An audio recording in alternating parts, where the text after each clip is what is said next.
unfortunately, we still have to talk about what took place on Sunday at Lincoln Financial Field. The embarrassing loss for the Philadelphia Eagles, the wasted season that was the 2025-26 Philadelphia Eagles with that incredible defense, and, of course, a storyline that started back in, I don't know, the spring or winter when they hired Kevin Patullo. There was questions about what the offense would look like. Those questions continued throughout preseason. Those questions continued throughout the regular season. Those questions continued into the playoffs. And here we are Tuesday morning, still picking up the pieces about the Eagles season ending abruptly. Good morning, John Kincade. Yeah, it's How a lot. are we? That's a lot to spit out there.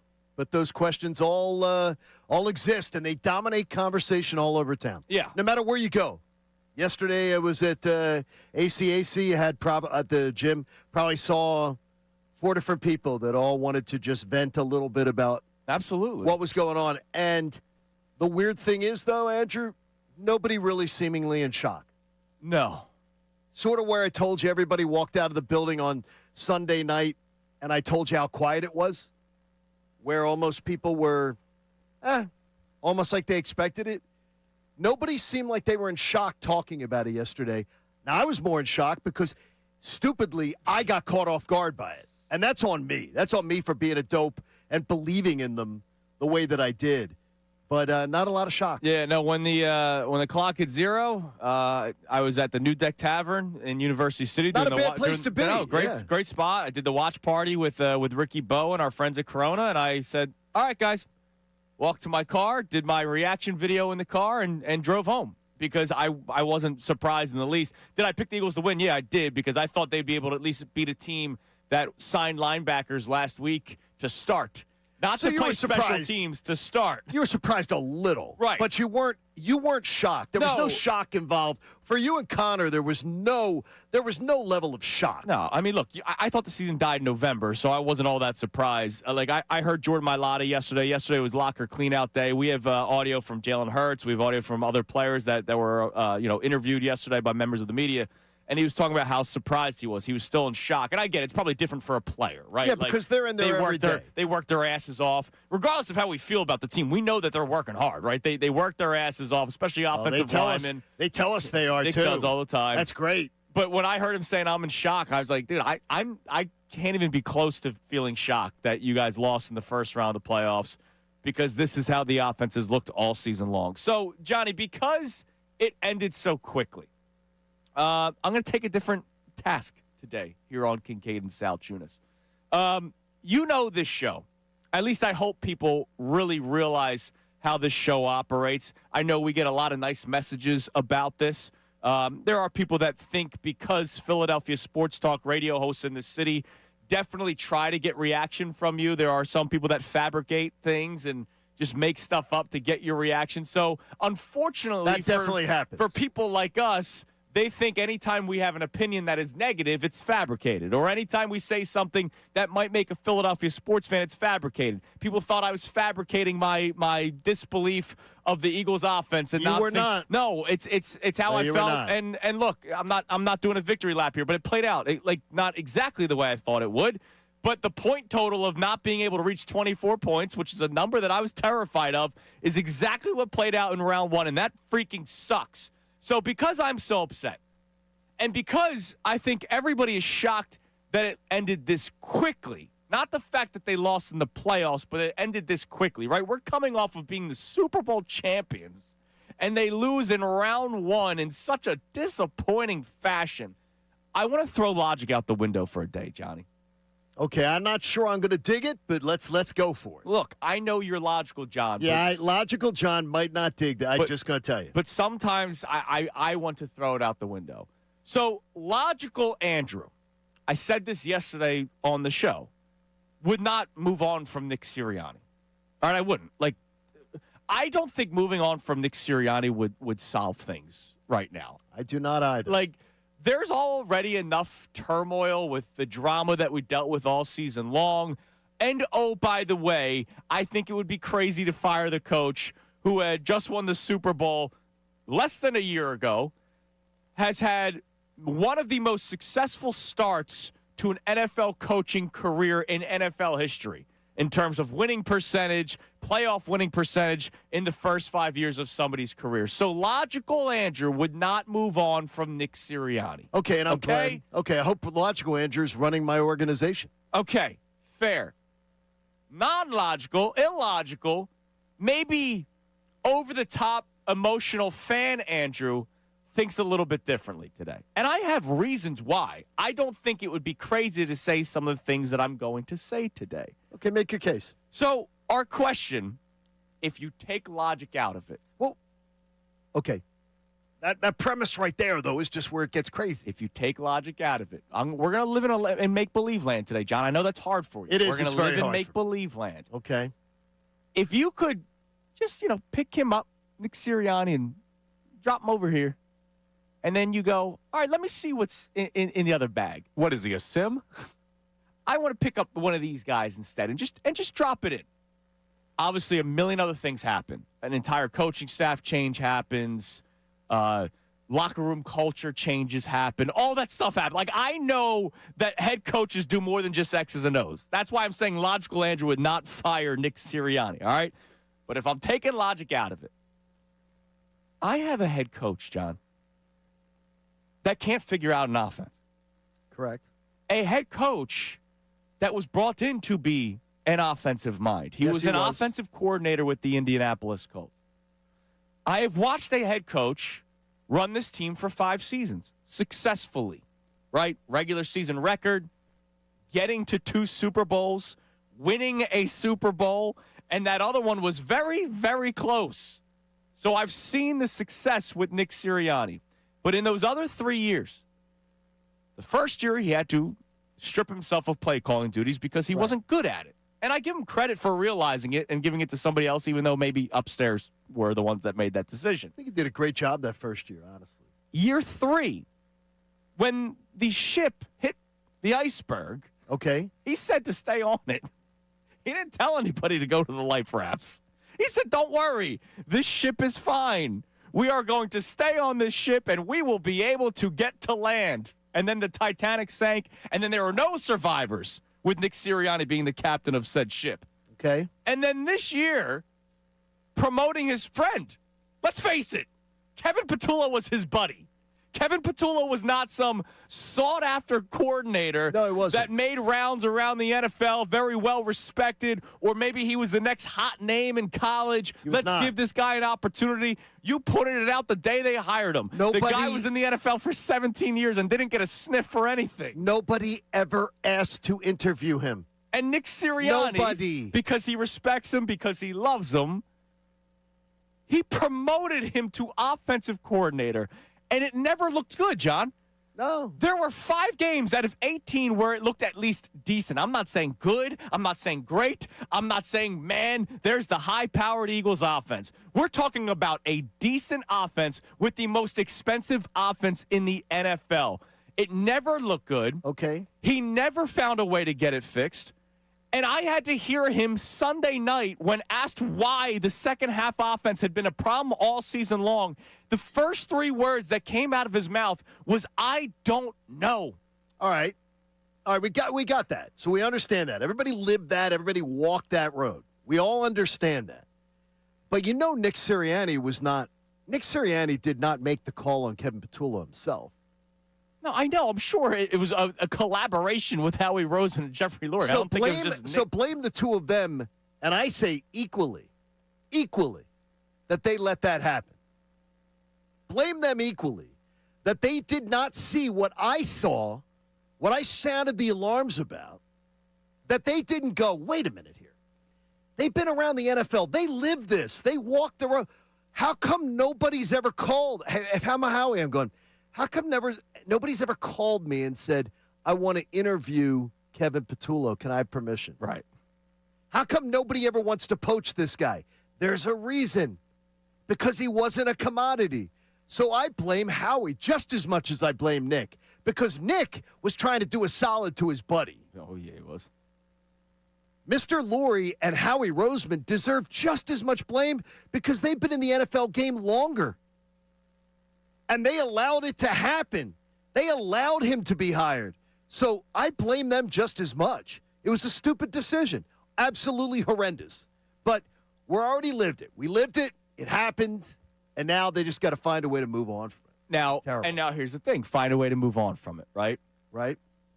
We have to find a way to move on from it because Nick Sirianni can't fix it himself. And that's the problem. And look, tomorrow, spoiler alert, it's 6:10 in the morning. I'm telling you what we're going to do tomorrow. Basically the exact same topic with Jalen Hurts, right? Remember a couple months ago when we played that clip from Colin Cowherd? It was during the 3-game losing streak. Okay. And he basically said that Nick Sirianni and Jalen Hurts were two people that almost needed the perfect situation around them in order to succeed. Now, look, I thought that was a little too far considering they've been to 2 Super Bowls and they won a Super Bowl. Like, I think that's a little much, but I kind of understood what he was saying. Did they not have the perfect situation, though, in almost both situations? Exactly. I don't think it was crazy unfair, but in 2022, I know a lot of people feel the way they feel about Jonathan Gannon. I actually don't like it. You like him more than I do. I did not like him all that much, but he's going to be a defensive coordinator. I would imagine probably back in the division. You as think Dallas is interviewed. Oh, how about that? So you had on your coaching staff, just the coordinators, 2 future head coaches, one that lasted a couple seasons in Arizona, that being Jonathan Gannon. The other that is continuing to last in Indianapolis and Shane Steichen. Who knows what would have happened if Daniel Jones didn't get hurt. The Super Bowl in which you win, you had Vic Fangio, who is considered one of the best defensive coordinators in the National Football League, if not the best, and Kellen Moore, who's now the head coach in New Orleans. And it looks like they built something in year one that you can see a potential future in, especially in that division, the NFC South, as weird as it is. And not with a high draft quarterback. No. He just did it with and with an offense that looked much more diverse and interesting than the one he won a Super Bowl with last year here in Philadelphia. The 2025 Eagles had still that same great defensive coordinator. Is anybody saying that the defense was bad this year? No. No, not at all. The defense was a top 5 defense this year. The other coordinator, however, was not the perfect coordinator for Nick Sirianni. It was not the coordinator that Nick Sirianni could lean on when he could not figure out issues with the offense. And that's why the offense sucked all season. So bottom line is, I understand CEO coaches. I'm fine with them. Tomlin, Harbaugh, I'm fine with Sirianni. But the situation almost has to be perfect for Nick Sirianni in order to win big picture stuff, not just winning a division, getting to the playoffs, and getting bounced. We're talking about making the trip to the Super Bowl, which was the standard that we set during the summer. If I could, again, logic out the window, I would probably prefer an offensive-minded head coach that's also calling the plays, because when there's issues, I know who to point the finger Okay, here's where I got to get it, though. So, when you say this, is this what you would want?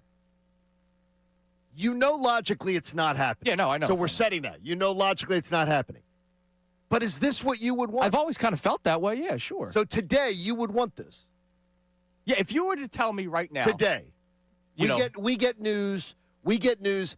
There's only one way that this is happening, that it would ever happen. And that's if he's like, I need Kevin Petula. And that is if Nick Sirianni said, it's Kevin Petula or me. And they would not hesitate 2 seconds to say, right. Okay, bye, Nick. We'll get a new coach. That's the only way it's happening. But if that news came down, you like if you had the chance to sit in the room, I would be intrigued. Would you tell them to do it? It's a really good question because, again, logical Andrew's not firing him today. But you know how we all have once, even though it might not. Yeah, would logical Andrew be in the room though? If Jeffrey Lurie and Howie Roseman had coffee with you, you and I have sat down with executives before and had conversations.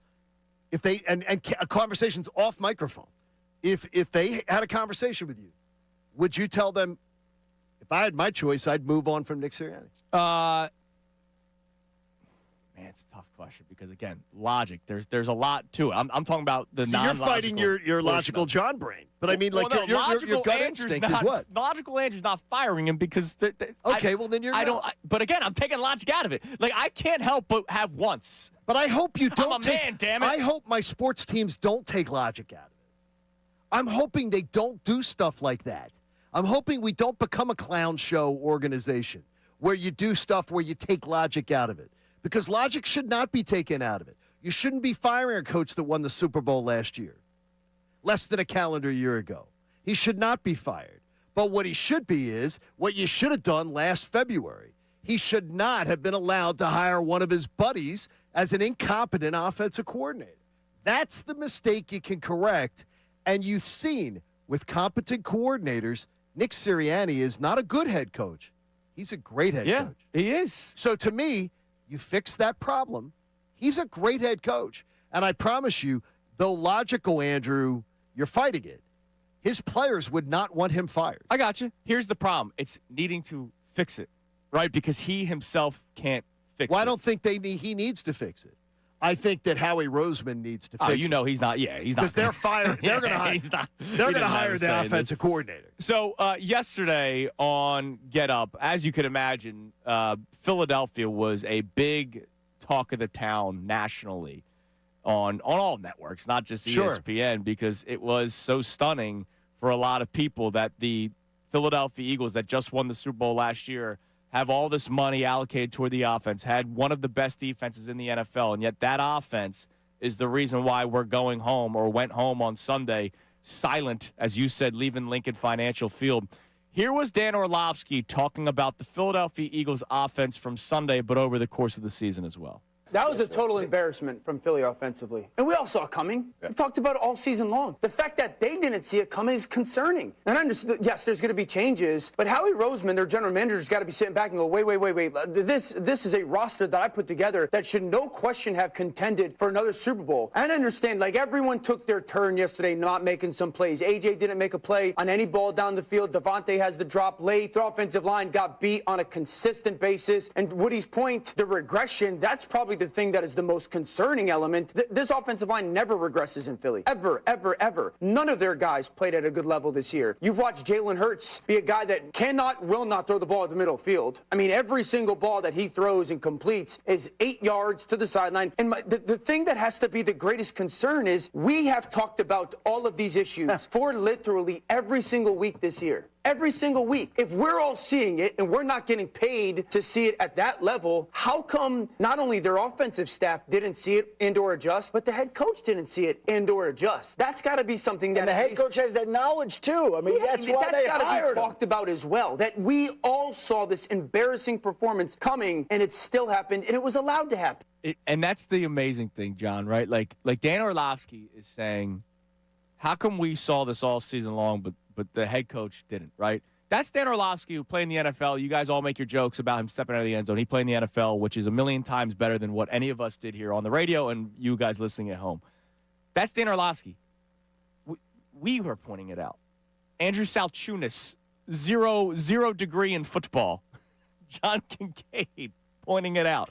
Connor Thomas, high school punter, was pointing it out. Kicker, I didn't punt. Oh, sorry, kicker. Like, we were pointing it out.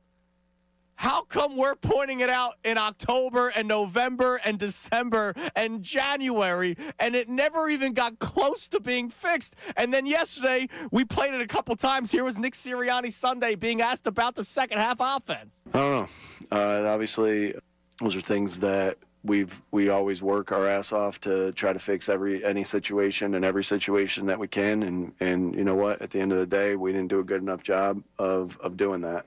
And that starts with me. I don't know. Can I thank the panel on NFL Live, by the way, yesterday, saying to coaches, and it was great, is because they talked about it with a couple coaches, stop telling people how hard you work. Yeah. And I said, thank you very much that someone else hears the same thing. Stop telling people when you're making $7, $8, $10 million a year how hard you work. Like, stop using that as like a human shield. We're working really hard. No, you're not working. You're not working smart. Don't brag about it. You're obviously use your time better. Because you're doing really bad job with it. They're working hard, man. They're working hard, really working hard. Now, here's the deal. I appreciate YouTube this morning. A lot of people saying, logic, yeah, you're not firing Nick Sirianni. If I could take logic out of it, they would move on. Well, that from means Nick they want to do it Sirianni. then. That means they want to do it then. Your heart can tell you one thing, your brain can tell you No, but the that other. means they want to do it then. So that means the answer is they want to do it. Because logic doesn't have to be involved. We make decisions where logic isn't involved all the time. You have that piece of cake. What's the old saying people sometimes think with what's No, you exactly. They don't think with their brain. They think with their, you know what? You think with the wrong, yeah. We've all made that mistake. Logic isn't used constantly. You speed every day. You have that piece of cake that you know you don't need. Had a nice slice of cheesecake last night. Exactly. Baby. Like I mean, there's all kinds of things. The idea that logic is involved, it's what you want to do. All right, so today we're taking logic out of it. Would you move on from Nick Sirianni? Taking logic out of it. 610-632-0975. Coming up next, yesterday was locker cleanout day because, they lost in the first round. Jalen Hurts was asked about his feelings on Kevin Patullo, Johnny, and what another great endorsement for the coordinator. It is Kincade and Salciunas, 97.5 The Fanatic.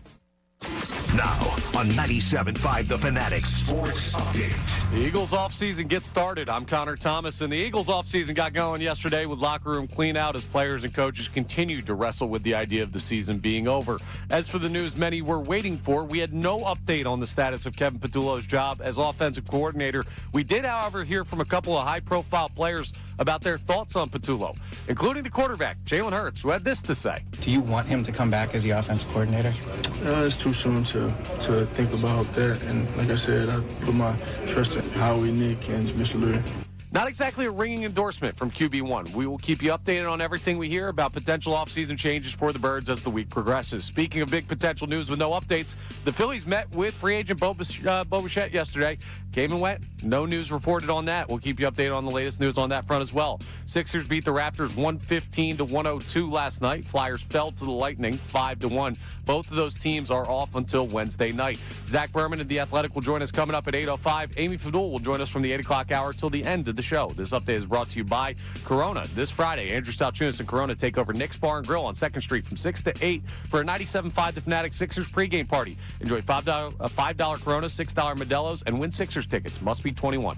I'm Connor Thomas for your home of the Sixers, Flyers, and the best Birds coverage. 97.5 The Fanatic and 97.5thefanatic.com.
You're going to hear more and more of those returns from break for different shows. I was able to do the unfiltered one.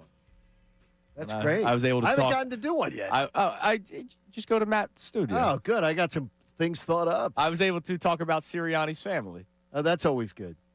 Yeah. From 2 to 6. First day of school today for us Temple Owls today. The new class comes in. Well, for you, class started yesterday, right? Yeah, so the kids, but the Tuesday, Thursday the world doesn't start revolve today. around you, John Kincade. So it'll be today's first two classes and its first daytime classes. That's awesome. You got butterflies? I do because I haven't taught the one class. The one class is new. The next class, the talk radio class, is for year 4. Today's read the syllabus day. Yeah, syllabus week. Crack that beer open. There's no such thing. Oh, what, you have pop quiz on day 2, John? No, we don't Professor do Kincade? we don't do quizzes, but we don't do syllabus week. Oh, come on. Seriously. Man.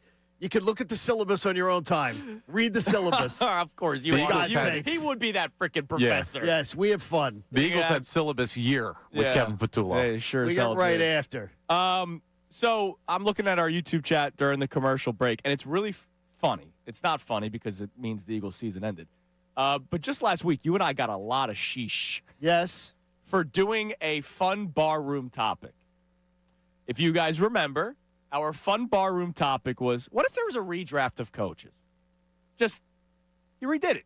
Yeah, where would Nick Sirianni fall off the board? And we got crushed. Why are you doing this? Because, A, they didn't like the topic. B, we didn't have them like 5 or 6 like a lot of people did. I had him 12 or 13. I had him around 10. And let's face it, if you're a coach, or excuse me, if you're an owner, what side of the ball do teams value more? Yes. They value the offense more. So I would imagine it would be the offensive minds that go off the board first with a couple of the respected CEO coaches like a Harbaugh and Tomlin, right? Right. Sirianni. He's not coming off the board fast. He's not. And him saying, I don't know, Sunday is a prime example because he can't fix the offense. So a lot of you were very upset with us, and now looking through the YouTube chat, a lot of people, if they take logic out of it, would fire Nick Sirianni. If the jobs that are open right now, and this is where I say to you, is that people giving grief last week about that topic. Yeah. The jobs that are open in the NFL right now, I'm telling you right now, Nick Sirianni is not the top candidate probably for any of them. He'd probably get a head coaching job. He probably would because there's so many openings. But he's not the top candidate for any of them. MBD on our YouTube chat, if you started with a blank sheet of paper, there is no way that Nick Sirianni is the head coach of your football team today. We have 2 years of evidence that Nick is clueless on offense. Okay, did NBD last week say, where did NBD, he's got to respond. Answer, because I'm not entirely sure. Where did NBD have Nick Sirianni last week on his list? Because I'm telling you right now, I think if you have him in the top 10, you're out of your mind. You're out of your mind. God's Glory 94 on our YouTube chat. God is glorious. That's what awesome. skills does Nick Sirianni have that are irreplaceable that Correct. you need? Correct. That are so irreplaceable that somebody else couldn't have them. Because if you don't control the offense or you don't control the defense, those are the 2 most important things that a head coach could do for you. Those are the absolute A-plus most important things.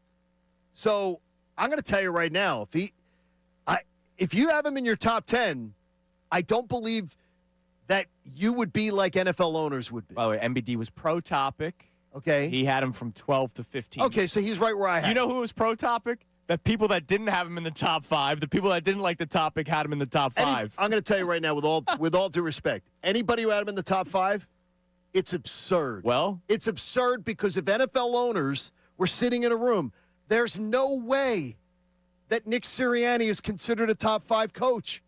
No way do NFL owners sit at the NFL owners meetings and go, man, if I could just get my hands on Sirianni. Well, that's ridiculous. 9:05 today. Bill Colarulo texted in that he would. That's crazy town. All right. That's crazy town. So, again, if you could take logic out of it, because it's a lot deeper than just lopping the head off, right? Sure so is. logical Andrew's not firing Nick Sirianni. And I'm not either. But I mean. But, deep down, I go, I wonder if I had faith in my head coach.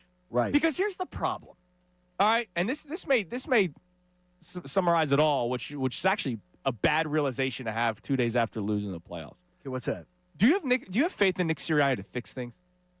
if he gets a competent, if they hire him a competent offensive coordinator, they hire him somebody who could be a Vic Fangio for offense. I have documented evidence. Sure. No, I'm that saying he's a great head coach. But do you have faith in Nick Sirianni that if something looked like it was not working during the season? No, absolutely not. I have zero. Well, you should. I've seen it twice now. Well, I saw the this ship sinking in 2023, and he said, "Let's go deeper into the ocean." And I saw it again this year. No, and you're he's right. saying, "No, let's not turn back to the dock. Let's keep going. Let's keep this party going. And if we sink, so be it." You're absolutely right. There's no question. There's no question you're right. Yesterday, locker clean-out day. We'll continue this conversation all show at 610-632-0975. I see a Pratik on Twitter saying he'd move on from Sirianni today, logic included. Here was Jalen Hurts. We're going to start with Jalen Hurts' locker clean-out in February. If you remember, the Eagles won the Super Bowl, but we knew that Kellen Moore was going to leave the Philadelphia Eagles for the New Orleans Saints job. And so there was talks about Kevin Patullo right away. His name was the top candidate in the building. Which is amazing. Here was Jalen Hurts back in February when asked about Kevin Patullo making the jump to offensive coordinator. Kevin Patullo's never been he'd have a different role. So it's hard to compare, that role to this role because his job is going to demand something totally different of him. And I have a lot of confidence in him and what he's shown. However, I know, over the years I've learned that's out of my jurisdiction. And so kind of just taking things as they come and trying to go out there and be the best I can be and just learn and evolve. Some may say that wasn't the best endorsement of Patullo. It was called honesty. Yeah. It's called honesty. Wasn't the best endorsement. So that was back in February. Yesterday, locker clean-out day. Is the question in the – all right, just take a listen to this back and forth with a member of the media. Do you want him to come back as the offensive coordinator? It's too soon to think about that. And like I said, I put my trust in Howie, Nick, and Mr. Lurie. Howie – he says Howie and Mr. Lurie, or does he say Howie, Nick, and Mr. Lurie? That's the perfect answer that is the answer that he should give. It's the answer he should give. That's a perfect answer. You think that was yes, perfect answer because he's just gonna. Because look, I'm not ripping the answer. I'm just saying he gave his answer before. He didn't really give an endorsement for Patullo there. He gave his answer before. I think it's perfect for us. Yeah. I don't know that it feels perfect inside the locker room. So I put out this I think it's the perfect answer inside the locker room. John, I put out this tweet yesterday. All right. Let's let the husband and wife get in an argument. Let's say you and Christina get in an argument. That never happens. I lose. No, I lose. You and your wife get into an argument, John. I lost. And one of your buddies, you're on a live stream. You're AJ Brown and what was the guy's name? God, I already blacked that out. I have no idea. What was that Twitch streamer's name? Mr. Janky? Something Janky Rondo. Janky Rondo. Mr. Janky, right? Mr. Janky. You're on a Twitch stream, and Janky goes, "Hey, I heard you argue with your wife. You love her?" And your response was, "It's too soon to think about that." Yeah, it's bad. How would that go over, John? It's not your wife. But I guess, look, he can't say it because he can't say what he really needs. It's too soon to think about. You know what it is. You played 18 games. No, he doesn't want to say it, though. And more importantly, he knows that a decision's going to be made, and he doesn't want to make it look like he's the one who's pushing him out. Sure. And by the way, if he pushed him out, Jalen, I'd be totally fine with you pushing him out. Yeah, I don't think anyone's complaining about that. No one would have a problem with you pushing him out, Jalen. All right, you could text in, you could call in 610-632-0975. Screw the logic. Would you move on from Nick Sirianni today? Do you have anything on the text line on that, Connor, at 610-632-0975? Absolutely. This texter checks in, says, wouldn't logical be not wanting to keep creating the same issue? Good offensive coordinator gets hired. Another down year after they win with that guy and he gets hired away. Logical should be expecting more from this talent. Imagine when we lose this talent, if you can't make things work, that would be a much bigger issue. Logical would be is you do not fire one of the 4 best winning percentages in a 5-year head coach in the history. That should be the end of conversation about logic. He is one of the 4 best winningest coaches in the history of the game 4 years in. That's logic. Yeah. You do not move on from that guy. That would be the logical answer. You know what else is logical? And this is a real talk. So first off, if they did fire him, again, I'm doing the show today, logic out. But if I have to go back into my logic brain, I will. Okay. If they do fire him, they would. That's 2 Super Bowl winning head coaches that they fired a few years after winning the Super Bowl. And they would say, "How did the first one work out for us?" Well, they found another one they won. So that would be what they would say. No, but what I'm saying is imagine being a candidate. You're going, yeah, I win here and I'm out anyway. Yeah. Like, no, but they go, why am I out? I was out because of a really poor coordinator who I wouldn't move on from. He wouldn't move on from. Sure. The other thing is a lot of coaches want power. Yep. They would not, like, I would love to see Kevin Stefanski run a team that's not the Cleveland Browns. Like, I think he's a good head coach, right? I think if Kevin Stefanski was the head coach of the Philadelphia Eagles, they'd be very good because he's a good offensive So do mind. I. But if you fired Nick Sirianni, right, Kevin Stefanski probably wants to have say. He doesn't want to come here and be. John and have to be Harbaugh right. wants to have say. Correct. They would have to hire another not very well-known name in the coaching circles because you know that Howie wants to run the show. Correct. That's why Doug was hired. No, make no mistake of it. They didn't hire Nick because he was some offensive mind. They hired Nick because they can go, all right, he can work with us. Perfect. That's where my logic comes in. Perfect. Play. But That's exactly right. But today's an anti-logic day, Johnny. 610-632-0975. You take logic out of it. Would you move on from Nick Sirianni? Coming up next, more of your texts on that, your calls as well. And one of our teams is a front runner for an all-star? Kincade Salciunas, 97.5 The Fanatic.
Is Kincade Salciunas here on 97.5 The Fanatic. Thank you, Ricky Batalico. I appreciate the very kind words. It was fun hanging out with Ricky on Sunday at the New Deck Tavern. And nothing got spilled.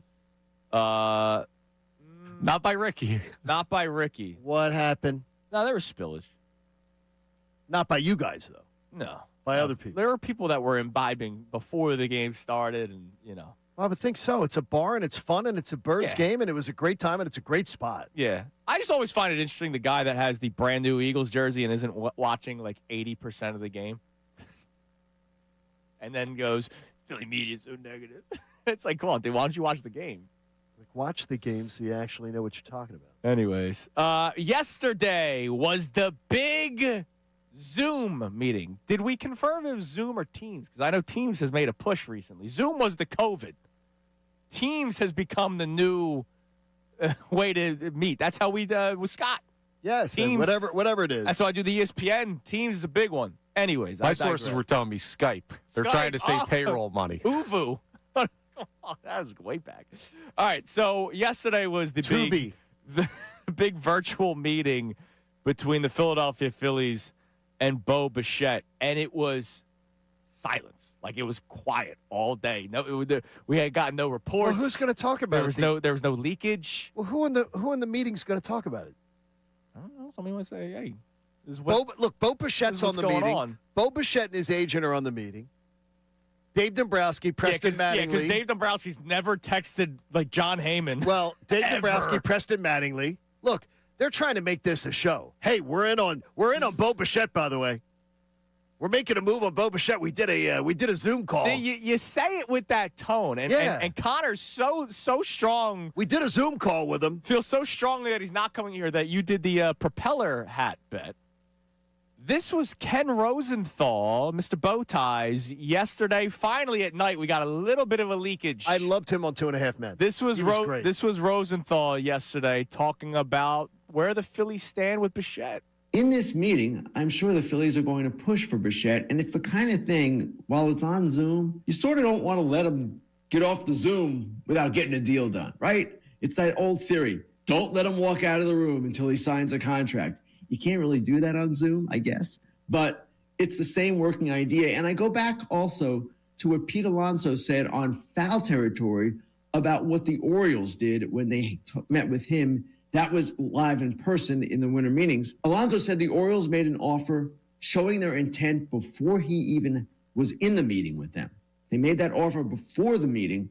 And I imagine if the Phillies want to be aggressive with Bichette, they will do something along those same lines. If I had to guess right now, I would say the Phillies are the favorite. We'll see what happens. The favorite to get Bo Bichette. I actually saw one of the betting accounts, I forget which one, had him like actually odds-wise as the favorite. Do you see the money that they're talking about?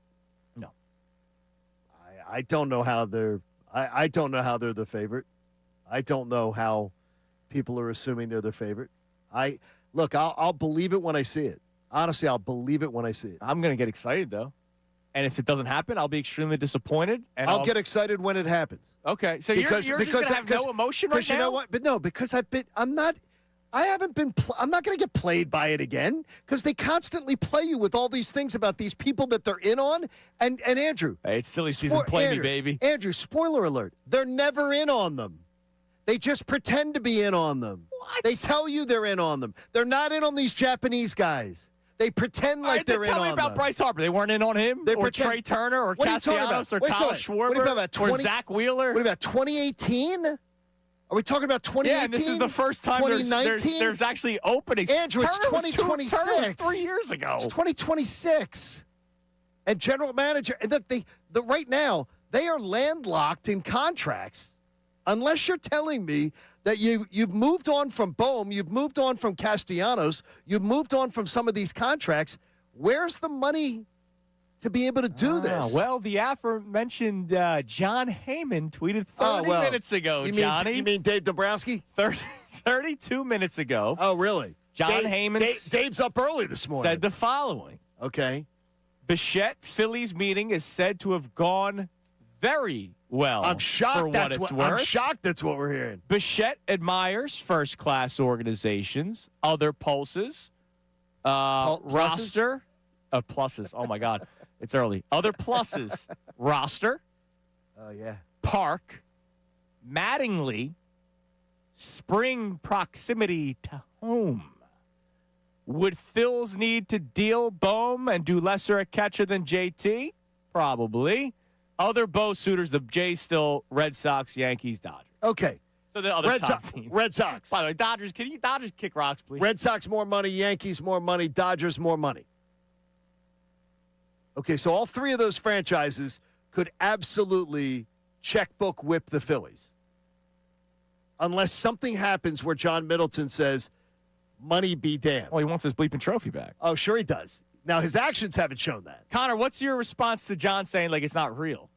Now, I know you don't. I didn't say it's not real. Whatever word you I didn't say it's not real. I said they're kicking tires because they want you going. You basically told me that you're not going to fall for it, which makes me think not real. No, because they're not going to be. I don't believe they are blowing him away with the highest offer that is better than the Dodgers, Yankees, and Red Sox. All right. When you hear John say he's not going to fall for it, what is your thought? I think it's unfair to look at the Phillies as an organization that just posture with players. Like, I don't think that's been their MO under Dave Dombrowski. Now, I think we've seen it this offseason, and the Japanese players are a great example, and I think this is more of that.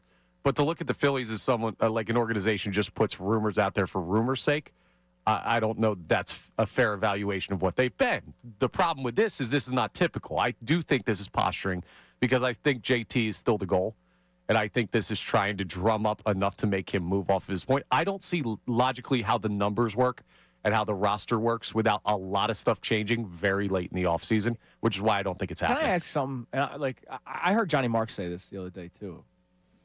Why does JT have to be the goal? I heard they respect JT.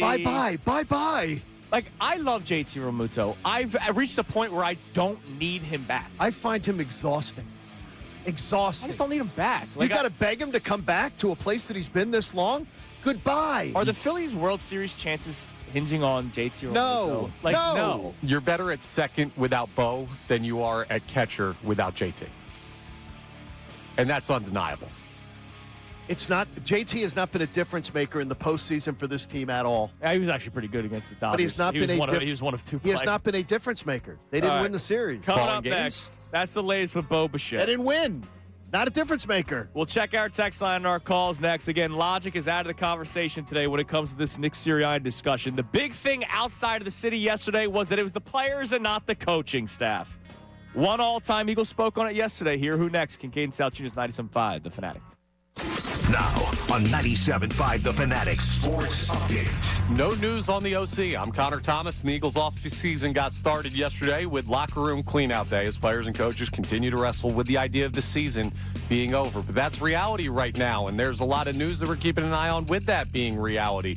A lot of that is focused on the status of Kevin Patullo's job as offensive coordinator. No update yesterday, but we did hear from a couple of high-profile players, including Jordan Mailata, who talked about not blaming everything on Patullo. The blame can be pointed at many places, not just one, myself included. We're out there, we're the ones that have to execute. We weren't doing that this year, we weren't executing at a high rate, and that's why I think it's easy for me to say you can't just put all the blame on KP. And that's a fair point from the player's perspective, but a lot on the fan base are still thinking that Kevin Patullo should move on. We'll keep you updated on everything we hear about potential offseason changes for the Birds. Speaking of potential big news with no updates, the Phillies met with Bo Bichette yesterday. Now John Heyman reporting that the meeting went very well, but no news on a contract. We'll keep you updated on that as well. Sixers beat the Raptors 115-102 last night. Flyers lost to the Lightning 5-1. Both those teams are off till Wednesday night. We'll talk to Zach Berman at 8:05. Amy Fadul will be with us from the 8 o'clock hour till the end of the show. This update is brought to you by the Positive Coaching Alliance. Questions about youth or high school sports? Positive Coaching Alliance can help. PCA, a national nonprofit organization, develops better athletes and better people through youth and high school sports. Info at positivecoach.org. I'm Connor Thomas for your home of the Sixers, Flyers, and the best Birds coverage, 97.5 The Fanatic.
Wow, such nice things are said by Ray and Ricky. John just wanted to self-promote his show. I see how it is. All right, well, we can do the same.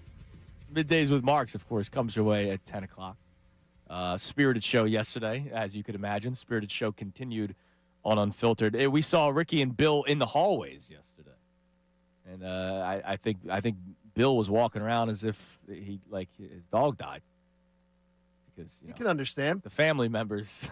The family members they had a rough day. Did you catch Jason Kelsey last night, by the way? Yeah, on TV. We're gonna play some audio for you. Good. So, because I think him and Bill have the same scriptwriter. Our topic today is whether or not, taking logic out of it, you would move on from Nick Sirianni. So yesterday when we were doing the show, I straight up said I'm not firing Nick Sirianni. Okay, I don't think firing Nick Sirianni would solve the issues that this football team has. I do agree with you. You bring in an offensive coordinator that people actually covet. Yes. And not a guy that's almost spent 2 decades in the NFL and nobody even asked about him. No one wanted to interview him. We could get right back to where we were 2 years or last season, no right? Question. The 2024-25 season. I do firmly believe that there is a lot of talent on this football team. The defense is still going to be very, very good. The offense just needs to have a clue, and they didn't have it last year. But if you could take logic out of your conversation, straight up fandom, straight up heart, right? Not brain, but heart. If you could, would you move on from Nick Sirianni? And I can't help but think yes, because the offense, and I laid it all out in the opening segment back at 6 o'clock, the offense was an issue all season long, all year.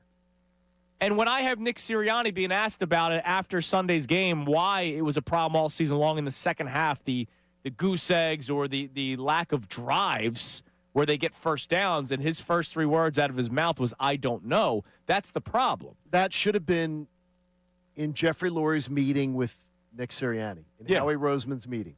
That should be question number 1. How the hell is that your answer? How could that possibly be your answer? I don't know. No. You played 19 games. You're the head coach. How can that be your answer? So social media was having a field day the last 2 days in Philadelphia, of course. When Philadelphians have their crosshairs on someone, it's sometimes very entertaining. Oh, sure. This Twitter account that has a big following, Panasonic DX on Twitter. On the one hand, obviously, do this immediately and get Kevin out of here in terms of the future of Kevin Patullo. On the other hand, if your head coach needs 2 head coach level guys in both the coordinator roles in order for the team to function, do you actually have a head coach or just some guy on the sideline? Now, that's a very simplistic way to look at it because, as we've talked about a lot on this show, there's a lot more than just X's and O's and game day when it comes to head coaching. There is a Monday through Saturday aspect of it. There is. But Monday through Saturday also prepares for Sunday. Does. And did that offense ever look prepared? No. So, to Panasonic DX's point, the guy that stood there on the sideline and could never really help the offensive coordinator clearly also wasn't really helping during the week, especially when the reports came out before the Chargers game. Sirianni's more involved now. Yeah, but he's working really hard. Yeah, he's working hard. I want you to know they're working he'll be the first to tell you really that. hard. Seriously. There was also a quote of his from spring of 2023 that made its rounds yesterday. I'll read it to you because I wasn't going to ask Connor to, start digging for this audio. It was about the offense. And this was after Shane Steichen took the job with the Indianapolis Colts and Brian Johnson was promoted to offensive coordinator. Okay. And again, at the time, I was okay with it because he had experience. He did it in college. Well, he right? called plays at Florida. He called plays, whereas Kevin Patullo never Much did. more than Patullo ever did. This was Nick Sirianni in spring of 2023. This is when Brian Johnson was the offensive coordinator, by the way. No matter if Kevin Patullo is calling it, Shane Steichen's calling it, Brian Johnson is calling it, Jeff Stoutland's calling it, Jason Michael is calling it, Jonathan Gannon comes over and calls it, Howie Roseman calls it from up there, Jeffrey Lurie, Dom DeSandro, Julian Lurie. This is my offense, Sirianni chuckled. I'm very particular, and I know what I believe in the passing and the running game and offensive football. Arrogant. His arrogance gets him a lot. His arrogance shoots him in the foot a lot. That's an arrogant answer. So when it's not working, he's still arrogant. And oh, by the way, Devontae Smith, after the game on Sunday, was asked about why the offense had some issues. They were asking if it was more schematic. And Devontae Smith basically said, what are you guys talking about? It's been the same scheme every single year. We've won. We've also not won. That's the problem, that it's been the same scheme every single year. And when you don't have Saquon Barkley trying to break an all-time rushing record and your offensive line is that good for that season, just saying let's run the ball, let's not turn the football over, is not going to beat good teams in the NFL. It won't. Well, I would imagine that Vic Fangio would get really tired of it. And that's Sirianni's beliefs. Oh, I got you. But I bet he would get really tired of it. Is how perfect do we have to be? They had to be perfect. How great do we have to be? Do we always have to be on point to be able to cover for what your offense can't do? Because they're incompetent. It was terrible. You spend all that money and all that, and you're at the bottom of the league and everything? Yeah. John, think about this for a second. There is legitimate complaints that you could have about the defense on Sunday, right? Legitimate. No, there were. And we're going to do our second opinion segment coming up at 7:47 for the final time of the season, unfortunately, because the season's over. There's legitimate complaints. I mentioned Reed Blankenship.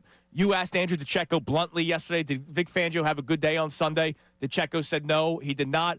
I know you sent me a stat that we'll get to about the efficiency of the defense. They still only gave up 23 points. That is correct. Right? Like they still. But against whom, though? Well, against the 49ers. But against whom? Nobody. Well, against Kyle Shanahan.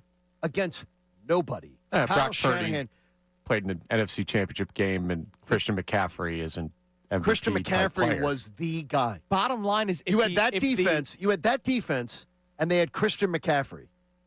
That's who you had to stop, and you couldn't stop him. But if the highest paid offense in football had a clue. I got you, but you got against that defense. You're talking about against who? Against that defense, they could only score 19 points. Yeah, I'm telling you too, though. You also let an offense beat you that had Christian McCaffrey.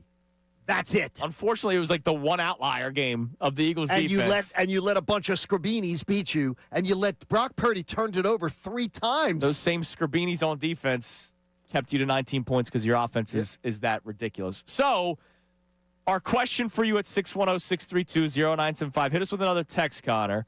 If you could take logic out of it, because we know they're not just going to fire Nick Sirianni. Nor should they. Does part of you say, logic aside, and my heart wouldn't mind seeing a different head coach? I say yes because of the offensive issues and not having an idea. So you're saying you would do it? Yeah, if I take logic out of it. Because he straight up told me that he does not know how to fix the offense. Okay, but wait a minute, though.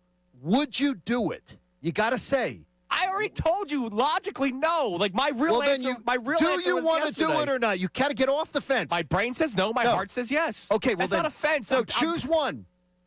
Choose. Do you want to go with your heart or do you want to go with your brain? Choose one. Mr. Lurie and Howie are asking you. I usually go with my brain, so my answer is no. Okay, well then that's your answer. But I'm doing a no logic day, John. That's what I'm trying to tell you. But the thing is, you can't. The thing is, you got to do one or the other. Now there are people on our YouTube that are obviously saying they completely want to agree go with their me. heart. They want to go with their heart. They're saying go with their heart. They're taking a stance. You got to take a stance one way or the other. Well, it's all right to do it. I gave you my stance yesterday. I would not fire Nick Sirianni. Okay, well then that's your stance, and that's good. I'm surprised at how many are saying they would do it. They're taking a stand and saying, going nope, with the heart. I'm going with my heart. And you know what? Some people do make decisions with their heart, and they turn out to be great decisions. Even though my brain does also tell me this guy doesn't really have an idea on how to fix an offense, so that's not a good thing. So you're doubting your logic. So what do we got on the text line when it comes to this topic? This texter checks in, says if there was a Ben Johnson-type candidate available, Sirianni would have been gone as fast as AJ was Sunday night. There is. Kevin Stefanski is a bright offensive mind. He is. He's already won Coach of the Year twice as a head coach. So he's actually better than a Ben Johnson candidate. He would be the guy that if I were to do this, would be the guy I would go after. Not Mike McDaniel, not John Harbaugh, and not some guy that the Eagles could drag through the mud and be a puppet, right? Well, that's where Kevin Stefanski's not going to come. And that's why, again, the logic conversation, I realize that. I know that Kevin Stefanski wouldn't come here. So I'm not just firing Sirianni just to fire him. Stefanski has his choice of jobs right now, And there are organizations that will not meddle with him and sit on him and literally want him to be more of a puppet like this organization will want their head coach to be. Right, and that's why ultimately up here, correct. I know all that stuff. He did also pick Cleveland, so maybe he's a little screwy. He picked Cleveland because it was the job, the first job that was available to him. But now he has his pick of the litter, and he has various jobs open to him, and he isn't going to some place right now that says, yeah, we want to have this say and this say. He's going to have his say. Yeah, I think he's a hell of a head coach, and the fact that he did win Coach of the Year twice with Cleveland. That makes him even a better tells candidate. You something. All right, the big thing yesterday. We'll get to some calls here on this topic as well. The big thing yesterday, outside of Philadelphia, or unless you were a player, because you're always going to try to take blame, was that it was not Kevin Patullo's fault, and that it was the players' fault. So last night, Monday night NFL countdown before the Texans-Steelers game. By the way, we all went 3-1 in our pick segment, brought to us by who?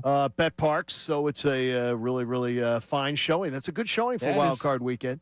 You've gotten yourself up to 53% in the year. Hell yeah, man. Connor, you're at 49%. I'm at 61%, looking to eliminate Connor this week. You'll get there, Connor. Don't you worry. Oh, footsteps. This was Jason Kelce, Eagle legend, talking about what went down Sunday. And I know that everybody is out on Kevin Patullo. I happen to know the guy. I love Kevin Patullo. I know he's a great coach. I know it wasn't the best performance this year offensively. They had the #1 highest paid offense in the league and were mediocre across the board. That's unacceptable. They had their chances to win that game yesterday, and the players didn't make the plays. There's no reason that, what Robert Saleh did, that defense is commendable. What they've done to get to here is absolutely a testament to that organization and how well they're built and they function across the board. Kyle Shanahan with the trickeration, finding a way to get things open and everything like that. You tip your cap to them, but Philly had their opportunities. And I know that everybody is out on. So listen, a great coach. The minute I hear him say, look, Kevin Patullo is a great coach. Well, hold on. Ridiculous. He might be a great coach when it comes to whatever he did before being an offensive Is he coordinator. a great offensive coordinator? No. The answer is then the minute the minute I hear Jason Kelce say that, I go, listening ears off. He's probably talking about how he's a great guy in the building. Well, then that's fine. Just like Brian Johnson, he says he likes him. Yeah. Nice guy. Nice guy. I don't care if he thinks he's a nice guy. So, were there drops? Yes. But did you hear what he said about Saleh and Kyle Shanahan? Man, they put those guys in the position. They did this, they did that, they did this, they did that. The opportunities were there for the players. So, look, Jason Kelce, the Eagle legend, right? And it seems like he's sticking up for somebody, right? He's sticking up for a guy that he likes, and that's very nice. With all due respect, there have been very little times where Jason Kelce has been critical of the Eagles. Like, even when things were literally in the toilet this year, it was outside noise, block it out, blah, blah, blah. So when Jason Kelce starts talking about the players had positions. All right, fine. There were some drops. It was the most drops in a playoff game in third down in NFL history. I want to ask you guys this legitimate question, and I wish we could speak to Jason Kelce once a week. Tell me the week other than the Chargers game where the game plan was celebrated. Period. Not even in player struggle. Just the game plan was celebrated. Like the people that break down film. The people that do that for a living. Yeah. They go on podcasts. They have YouTube channels with a lot of subscribers, and that's what they do. They break down film. Everybody knows of at least one of them. Name me the game this year, and I'm not talking about a drive. I'm not talking about the red zone. I'm talking about 4 quarters, Dan Orlovsky's of the world, the local guys of the world. Right. They went on their podcast, their shows, they wrote about it where they said the game plan was good. That didn't exist. That week did not exist. It didn't. The Chargers game was the only one where people were excited about concepts. And the Minnesota game was a bunch of broken plays. And since they were mic'd up that day, we heard they were broken plays. 2 of the touchdowns were broken plays. Wasn't even in the playbook. Was something Saquon Barkley. So, no. It did not exist. So when Jason Kelce's telling me what a kind of a great coach Kevin Patullo is, it's ridiculous. Yeah. Now it's ridiculous. The point you're trying to get to is like how much have the players been to blame more than the coaching staff at points this year, like Kelsey's Hurts talking about. was the number one to blame against the Chargers. Right. Right, with 3 interceptions, and 4, but the one was dropped by A.J. Brown. Well, what else? No. Those interceptions. But other than that game, I don't remember a Greg Cosell podcast where he said, man, the players really struggled. The game plan was great. To be fair, I think we might be able to throw that Giants game, the Giants loss in there, because the players just got their teeth kicked in. Like, I didn't come out of that game thinking, oh, wow, that was the offensive coordinator. They just weren't ready to play. But if you have 2 instances over 17 games, that's not enough to say Kevin Patullo did his job. No, it absolutely isn't. And that's one of the few, jog my memory. you say. I'm jogging everybody's memory here. That game that you just mentioned, they did score 17 of their 17 points in the first half. Yeah, that's They got fair. goose-egged in the second half. Was that the players? Or was that the New York Giants making a halftime adjustment with some skilled players on defense? I'm not saying the Giants is a good team, but skilled players on defense. And then the Eagles not being able to match said adjustments.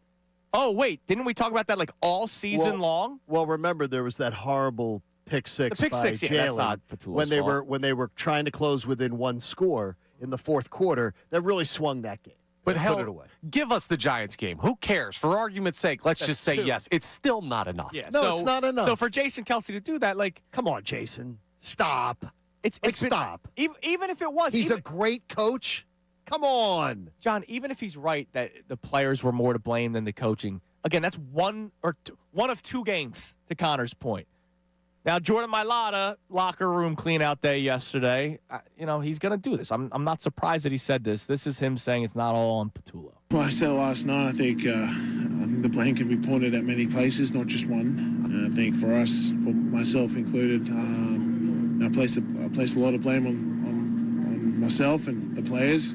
We're out there. We're the ones that have to execute. And, we weren't doing that this year. We weren't executing at a high rate. And that's why I think it's easy for me to say, you can't just put all the blame on KP. You got to blame the players. So we take blame in that. We got to share it.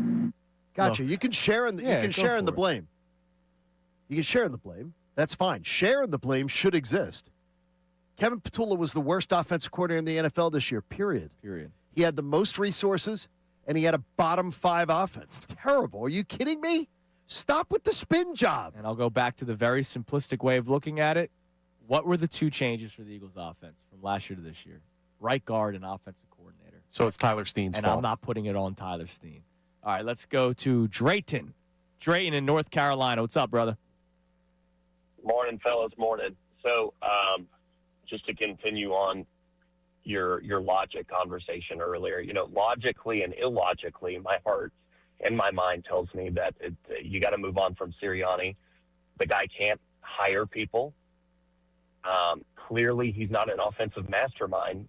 So why do you have him here? If you look at all the great teams from the past few years, you don't have as much leakage just to the media as you do in Philadelphia. Now, I understand that could just be the media, but also it's like, dude, you have no answers. I don't know at the podium. It's always his offense. It sucks. It's terrible. There's people talking to the media left, right. You got LaShawn McCoy out here just being an absolute joke. Well, we know who his info's coming from. Yeah, I mean, he straight up said I spoke to AJ Brown. So once. he's sitting there. He's sitting there doing the stuff that AJ was told to shut up about. So he's just literally taking text messages and then saying them on the air. It's an absolute joke. And it is. Either way you look at it, it's just time to move on. Like, the guy won us a Super Bowl. Congrats. His scheme doesn't work anymore. He doesn't have any answers. He can't hire people. I mean, hell, you might as well make Howie Roseman the head coach of the Philadelphia Eagles. Well, Howie runs the show. Howie's going to run the show. That's why people saying and people I saw so much on social media yesterday of John Harbaugh. I'd make one call, John Harbaugh. John Harbaugh doesn't know a jack about offense. Well, and he also wouldn't want to work under Howie. And that's why they want him out of Baltimore. The Baltimore fans scream about him because the offense sucks every year. They don't get the most out of Lamar Jackson. Well, the offense is terrible. 2-time MVP. No, but they don't get the most out of him. They don't win, and they don't win with him. Yeah. And that he hasn't developed Lamar enough, and that the offense hasn't been enough. and that they burn through offensive coordinators.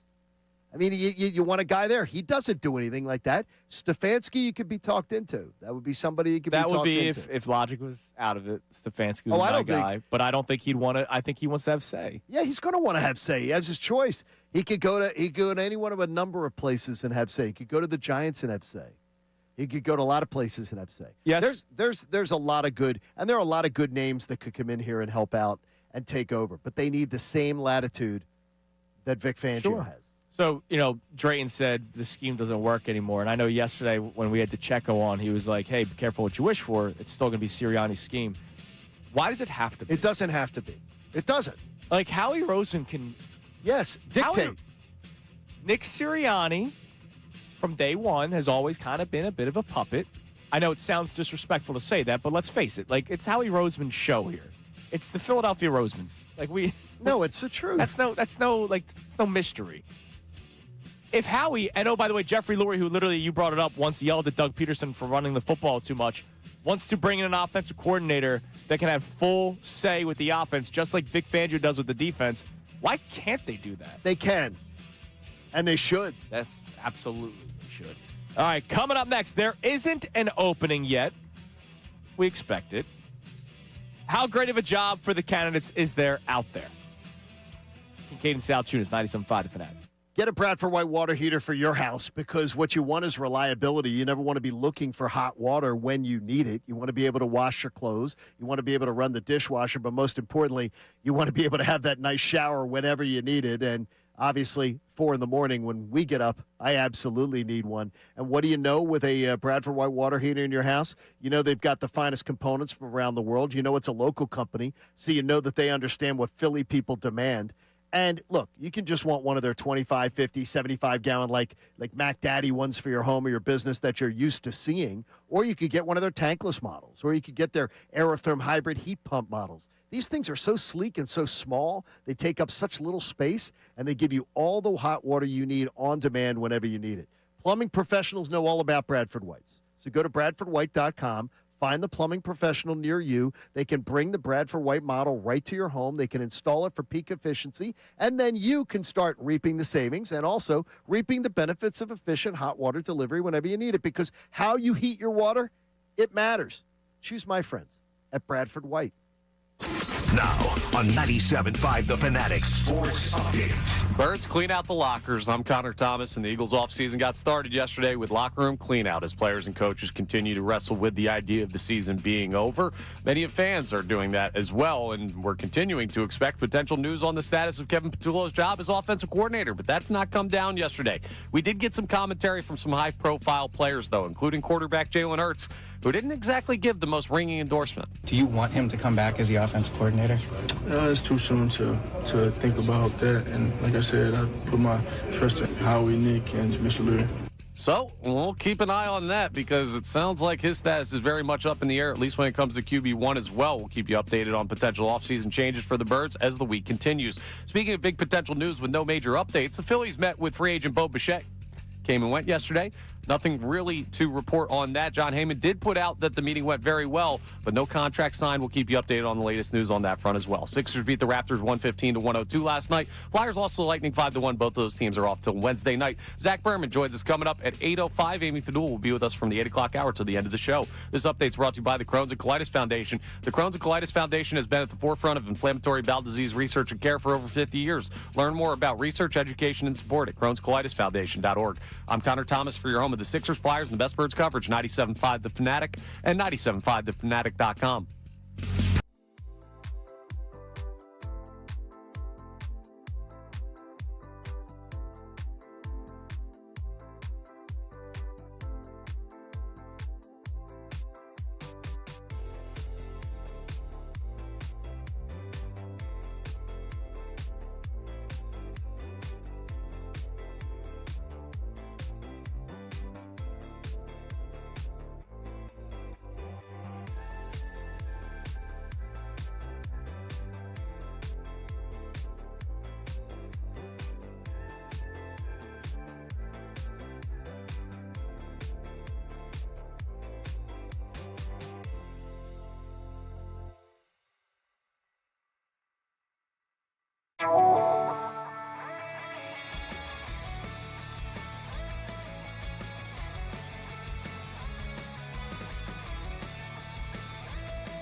7 a.m. hour is brought to you by the BetParks online casino and sportsbook app. Live bet sports on the BetParks app. Play all your favorite casino games. There's always another way to win on the BetParks online casino and sportsbook. Got to be 21 in Pennsylvania, Jersey, or Maryland. Gambling problem? Call 1-800-GAMBLER. I'm going to say something that I need you to not have sick, twisted minds with. The best thing that happened on Twitter is removing the public like what I like. Oh, all right, Doc Rivers. Come on, man. What do you mean? The reason being is I like a lot of things for things to go back to for content purposes for the show. So remember, back in the day, you used to like things and it was public. Sure. So Connor's making the funny Doc Rivers joke because Doc then had to pretend that he got hacked for liking Doc did not, for adult videos. Doc liked his. Doc's had a bad week. Yeah, I got you. Doc's had a bad week. So I liked. I like things for the show, and why don't you just bookmark them? That doesn't matter. I don't know how bookmarks work. I'll be Just honest, hit but bookmark, and then you go back and look at your bookmarks. It doesn't matter. None of his points. I'm able to go back to it, but it's like I liked something that was bad for the Eagles, right? Like, so I didn't actually enjoy the statistic. Oh, I see. That's the point I'm trying to get at. Back in the day, you would like something, and it would come up as Andrew Salciunas like this, and then people would be like, "Oh my God, do you hate the Eagles?" And it's like, no, I've been using it to go back to. So, anyways, I was scrolling through my likes to see anything just to kind of start the segment off with before we get to this potential open coordinator position. Yeah. And I saw a tweet from Shane Half. I know you know Shane. Shane's his work. very good, He does a really good job. Does a really nice job. He put out a tweet Sunday night. In the second half, the Eagles called a run play on 2nd and 18, 2nd and 12, 2nd and 10, 3rd and 13. And then it reminded me of another tweet that I liked by Dan Orlovsky. So those were runs in the second half. Remember what I told you on the air yesterday? They lined up under center 7 times, and they ran the ball all 7 times. Yep. There's a chance that those 2nd and 18 and 2nd and 12 and 3rd and 13 runs were just runs under center. Like the give-up downs. They have no idea what they're doing. They had no idea what they were doing all season long, and it continued into a playoff game, and they lost in the first round. You saw it on the video of the last play. They have no idea what they're doing. No. They even saw the defense that the 49ers were in, and they had no idea how to draw up a play that would try to take advantage of the defense they were in. Terrible. Terrible. Absolutely not. All right, let's go to Matt in Winona. Matt, you're on the Fanatic. Hey, guys, how you doing? What's up, Matt? So, I didn't realize this until seeing some stats about Lane Johnson, but I'm going to try to pin some of the blame here on Howie and his lack of preparedness in Lane Johnson in getting injured. So, we are abysmal without him in the lineup, and the past 2 drafts, he has not focused at all on the O-line, at least in my opinion, on the O-line. He drafted 2 tackles in late rounds last year, and that's about it. Yeah, the Eagles have gone away from doing some of the things that they've been doing for years, which is drafting a potential replacement. Tight end has been one that we've talked about a lot. Like the replacement to Dallas Goedert probably should have been drafted 2 or 3 years ago because that was the same timeline as Goedert got drafted when Ertz was still here. Ertz got drafted when Selleck was still here. Yes. And, go down the road. The Eagles have not done that. And to your point, a team that values the offensive line so much, it is surprising that they haven't drafted a tackle early on. But you also have to think about it. Who do they draft with those early picks? Your all-pro corner, Quinyon Mitchell. Your all-pro slot corner in Cooper DeJean. Those were 2 pretty good picks that you picked early on a couple of years ago.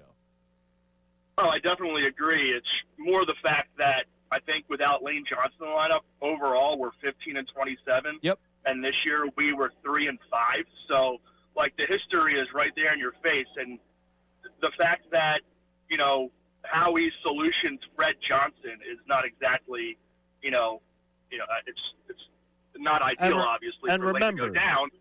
They had to trade for Fred Johnson after letting him walk. Yeah. They had to give up assets. And thanks for the call, Matt. And by the way, those assets they gave up to go back and trade for him, those could be things that other teams use for a kicker. Right. Like a kicker that can make extra points. Eagles need one? Yeah. They just might. And now the one thing with The Fred, worst. to defend that decision, not the trade part of it, but defend the Fred Johnson as the Lane Johnson replacement. It worked last year. He was very good when they needed him last year for Lane.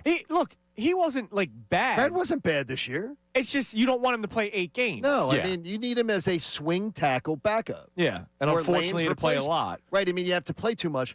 But I believe they should have drafted Lane's replacement before now. But you can see what they've done. You make a great point. It's not like they've wasted the pick. Right. No, They've done a real good job. Their picks have hit Yes. the last couple Yes. of That damn years. Quinyon Mitchell with 2 interceptions. Yeah, exactly. How dare he. And Cooper and doing some great things. And And if I'm you- still excited about Campbell. We'll see about Makuba. Injuries Yeah. was a history in college and is now. Now I could have spilled done over the without. NFL. I could have done without that one, but I'm gonna wait and see. Could have just Gonna wait and re-signed see. Chauncey Garner-Johnson. The locker room would have been thrilled. I don't think they were. Yeah, because the locker room was I don't great think they were this year, clamoring too. for him. Yeah. All right. You have a question about the potential open position at offensive coordinator. Yeah. I mean, it's like, look, I would say right now, you've got an OC position that's open. If you had a top candidate that was available, what's keeping them from choosing the Eagles more likely? If they're looking at, first of all, do you believe the Eagles is a top job? I do still believe Yeah, that. The 100%. organization, absolutely. Okay. yes. So you're because the offensive line to me doesn't look anything like it was assumed to be 2 years ago. Hey, I would also look at 2 previous offensive coordinators that are now head coaches making lots of money in Shane Steichen and Kellen Moore. I get you, but they had the assets they had are not the assets you have now. You don't have Kelsey. You're not going to have Lane Johnson maybe past another year. Maybe, yeah. The offensive line is breaking down. But I would have faith in the organization. Okay. That's been Okay. one of the better organizations in football over in this century. So for this question, if you're a top offensive coordinator candidate, what would keep you from taking the job more? What would be your bigger doubt? Working for Sirianni or coaching Jalen Hurts?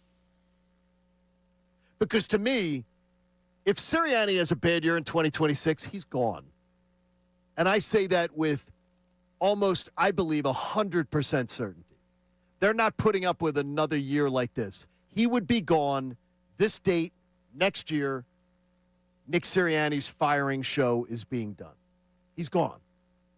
So then you've taken a job with a guy. You have to believe if you're taking a job that you're like, I'm hooking my wagon to a guy that is on good footing. You want to coach. Whereas if you go to a new coach, go into a new situation, you know that coach is going to have 2 or 3 years. Mm-hmm. Or does the offensive coordinator candidate go, my success is going to be based on working with Jalen Hurts? Do I look at Jalen Hurts as an offensive coordinator candidate and say, that's the guy I want to work with? Or do I want to go to work with Jackson Dart? Or do I want to go work with I get what you're saying. Michael It's an interesting Penix? question. Or do I want to go work with the top pick in the draft? I don't think I'd want to work with Penix. Or do I want to go work with the top pick in the draft and go to Vegas, Right. where I can pick my quarterback and go there? Or do I want to go to Detroit, where I have tons of offensive talent and a better offensive line and a quarterback who is a better thrower? I don't know. I think But it would be, who would be the bigger hang-up for you? I think Sirianni would be the bigger hang-up if he still has the power of this is the scheme I want. Yeah, it's easily Sirianni. Because Hurts, I talk about his limitations all the time on this show, right? All the time. We do. His limitations still got to 2 Super Bowls, won a Super Bowl, and in those games he played with little limitations. What if he was won't run? great. What if what? What if he won't run? Yeah, it's a problem. I mean, now the question to me is, I need to get to the bottom of that in the interviews. Absolutely. Did Jalen demand not to run? Does Jalen prefer not to run? And my guess is this. You hired an offensive coordinator that had no resume, no cachet, no juice. And Jalen Hurts is coming off of 2 Super Bowls in 3 years and a Super Bowl MVP. And Jalen Hurts got to say, we're going to do what I want to do. You got to hire somebody who has the cachet to come in like a Vic Fangio and go, oh, by the way, boys, we're doing things my way. Everybody, line up behind me, there's not going to be any discussion. We're doing things my way, and the only way is my way. Yeah, I'm not talking in that meeting if I'm an OC and I have leverage with that job. I'm not saying, well, I got to figure out what I'm doing with Jalen Hurts. Because let's say he doesn't run. I got 26 back there. I can make something work with Saquon Barkley.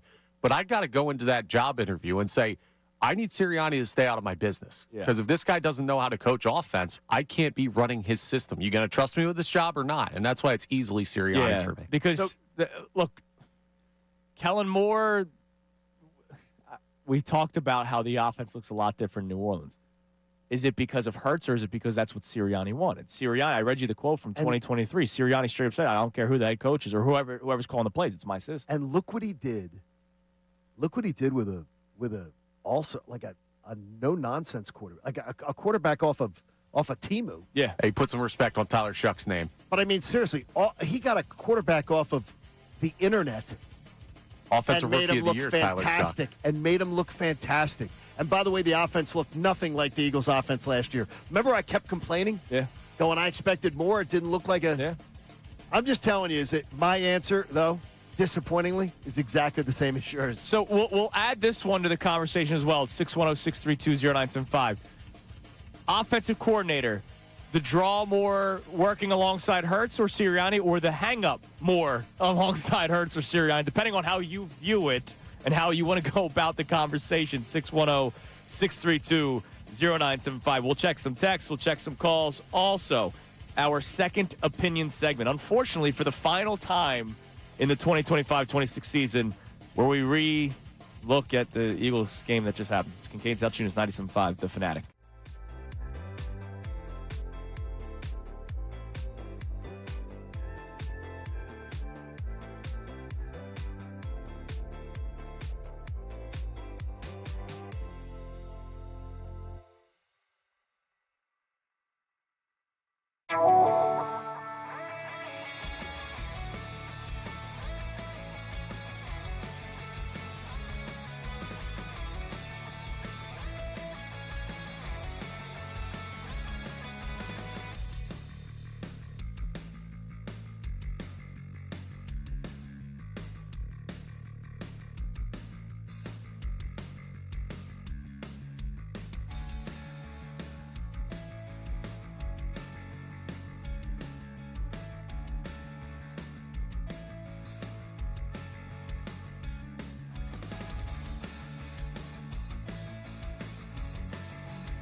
KincadeSalciunas.com. Hey, quick programming note. Coming up to start the 8 o'clock hour, the great Amy Fadul.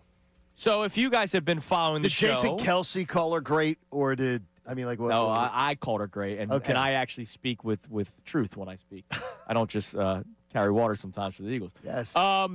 Amy Fadul normally joins us on Tuesdays for the 9 o'clock hour. We're going to expand her role a little bit here. Now that we've reached the offseason, we need to do less work, John. We need somebody else to do more work for us. So Amy's going to be joining us now every Tuesday and Friday on the show from 8 to 10. So 2 days a week, 2 hours each time. Not just 1 hour on Tuesdays. So Amy, who's already here, ready to go, she's warming up in the bullpen, will be ready to go to start the 8 o'clock hour.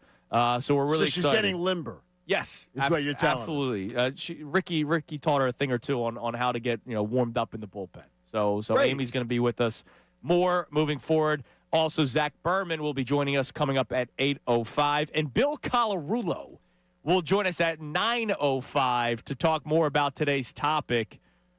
If you took logic out of it, would you move on from Nick Sirianni? We'll get to more texts and calls on that. We'll ask Amy her thoughts on that at 610-632-0975 for you. But it is time now for our second opinion segment. You might not always agree with what you hear. Sometimes you need a second opinion. Brought to you by the consultants in medical oncology and hematology. Tell us about them, Johnny. They're the best. They saved my life. They absolutely help people through their cancer journey. And I love them. The Sprandios, CMOH.org. Now, what saved the Eagles' life like all season long was the Eagles' defense. But I'm going to let you go first because I know you have some information. The second opinion segment, so much was talked about. The reason why we do this is because usually on Monday we talk about the story. And the story was the story of the season where the offense sucked. But we have a little bit of time to sort of tie the ribbon on the gift that was that game. Yeah, bottom line is it got glossed over yesterday because of Kevin Patullo and the Eagles' offense. The Eagles got smoked in the passing game by San Francisco on Sunday. They gave up more big plays in the passing game than they did all season against a completely undermanned San Francisco team. So they play. Think of the teams that they played, and think of the talent that they faced. Think of facing the Dallas Cowboys and that passing attack. Think of some of the other teams they faced, like Detroit and things like those, that they shut down the passing attacks. And they got burned by the San Francisco 49ers. That's Kyle Shanahan over Vic Fangio. It got glossed over yesterday, but it wasn't a terrible showing point-wise, but all the big plays in the passing game and all that yardage and all that field position, it wasn't a terrible showing, but it was shocking that on the biggest stage, Kyle Shanahan definitely got the best of Vic Fangio. Yeah, and that's something with a bunch of nobodies. And that's something that we have not really been able to say. And I'm glad. I love Vic it's great. Fangio. And Vic Fangio's freaking awesome. It's just unfortunate that it happened Sunday. Sunday, it was not his best showing. But again, if the offense had somewhat of a I got you. No. But we killed the offense enough. The defense got burned by I know. Christian McCaffrey was the only guy that was a guy. He was the only guy that was a guy, and you couldn't just take him away, completely away. I think it was about 2 or 3 weeks ago where I said something, and the station clipped it, and there was a lot of hatred for it, that the Eagles' defense had to be perfect in the playoffs. And unfortunately, they were not perfect. There you go. And they lost. And it tells me that they wouldn't have won any game going forward because the other teams would have had much more talent than San Francisco had to play with. Absolutely. And you had a quarterback that turned the ball over 3 times. Yeah. And you lost. My God. Unreal. Well, again, because of those 2 interceptions led to 3 points and a total of like 40 yards. Terrible. Unacceptable. Anyways, my second opinion segment, that drop by Devontae Smith probably was the game. It was the game. It's 3rd and 11. We don't have the weird, do they call the timeout or not? The 4th and 11 play call doesn't happen. It was a throw that was high, but it was in a spot where nobody else would get to it. And we know that Jalen is so, precise and careful of the football. Risk adverse. I'm not surprised that he thought, all right, let me put it in a spot where only Devontae can get to it. Devontae Smith makes that catch 99 times out of 100. I love Devontae Smith. You Sure. and I had an interesting conversation on post-show headlines yesterday. I believe Devontae Smith could be a number one wide receiver if A.J. Brown were to be traded. Like, I feel that in my heart. I've seen him come up big. I think the Eagles have underutilized him. That drop was killer. He catches that ball. I think they win the game. I know really they do. win. I know they win the game. They would have been first and goal at the 8? Yeah. I think they win that game. I really do. Yeah, and then they score 7 as long as Jake can make it. They're up. They're up 3. You don't take anything for granted. They're with up that. 3, and then San Francisco has to go downfield to maybe tie it with a field goal. Connor, what do you got? I hate to single somebody out, and I'm not putting all the blame or most of the blame. It's not Kevin Patullo. But I have the biggest need for the Philadelphia Eagles defense this offseason, and it was shown on Sunday. Jalen Carter's got to get healthy. He has to. Because I can't just say, oh, he took a step back this year when he had a double shoulder procedure midseason. Right, I got you. But he was non-existent. And when you think back to the Super Bowl run last year, he had the biggest standalone defensive play. Like Cooper DeJean pick 6, sure, great play. They win that game without that. They were going to kill the Chiefs all day long. But against Matt Stafford and the Rams, with everything on the line, Jalen Carter got home. He needs to be a huge part of this defense, and he, for a lot of this season, was not like the guy. And in the past, we've expected him to be the guy. So I don't think he stinks. I don't think he took like a major regression. But the biggest thing for the Eagles defense is getting him back to himself, and I think that's a help. Somebody posted a video of the Brock Purdy touchdown pass to McCaffrey. He wasn't pancaked, but like he was thrown to the ground, Jalen Carter, which is a shame because you mentioned the Stafford play. Think about that. If he doesn't get to Stafford, they lose that game. There's no Super Bowl if he doesn't get to Stafford.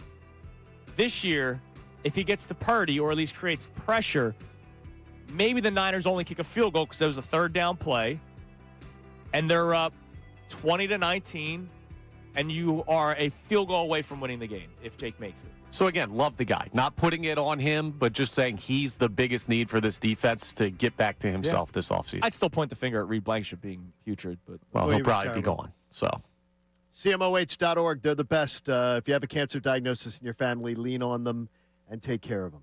They're the best, the second best, Amy Fadul. We appreciate them. Amy joins us for the rest of the show. That second best, she'll next. take that. Yeah, second best is really good. I mean, look, people that help cancer patients is better than they're better. Look, Amy Fadul's great. Talk. Saving people's lives is slightly better than Amy Fadul. All right, coming up next, we welcome in Amy. We get her thoughts on what took place Sunday. Zach Berman will join us at 8:05. He's right with Amy Fadul. Will Patullo survive? Interesting article from Tim McManus. It's Kincade Salciunas, 97.5 The Fanatic. Now on 97.5 The Fanatic Sports Update. How much to put on Patullo? I'm Connor Thomas, and that's a question a lot of people are asking as the Eagles' season came to an end Sunday. Their offseason got started yesterday with locker room cleanout. Players and coaches continue to wrestle with the idea of that season being over. And as for the news on Kevin Patullo, well, there was none yesterday. We had no update on the status of his job as Eagles offensive coordinator, but we heard from a couple of high-profile players about their thoughts on Patullo, including Jordan Mailata, who said, hey, you can't just put it all on KP. The blame can be pointed at many places, not just one, myself included. We're out there, we're the ones that have to execute. We weren't doing that this year, we weren't executing at a high rate, and that's why I think it's easy for me to say you can't just put all the blame on KP. As much as the players want to take some of the blame themselves, and maybe they should, people in Philadelphia do have that feeling that heads need to roll. We'll keep you updated on everything we hear about potential offseason changes for the Birds as the week progresses. Speaking of big potential news with no major updates, the Phillies met with free agent Bo Bichette yesterday. Came and went. No major update from that. This morning, John Heyman reporting it went very well, but no contract or anything. So we'll keep you updated on the latest news on that front as well. Sixers beat the Raptors 115-102 last night. Flyers lost to the Lightning 5-1. Both of those teams are off until Wednesday. Amy Fadul will be with the guys coming up next. Zach Berman joins us at 8:05. I'm Connor Thomas for your home of the Sixers, Flyers, and the best Birds coverage, 97.5 The Fanatic and 97.5thefanatic.com.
We did not do today's headlines. We had second opinion segment, unfortunately the last one of the year because the Eagles lost on Sunday to the San Francisco 49ers.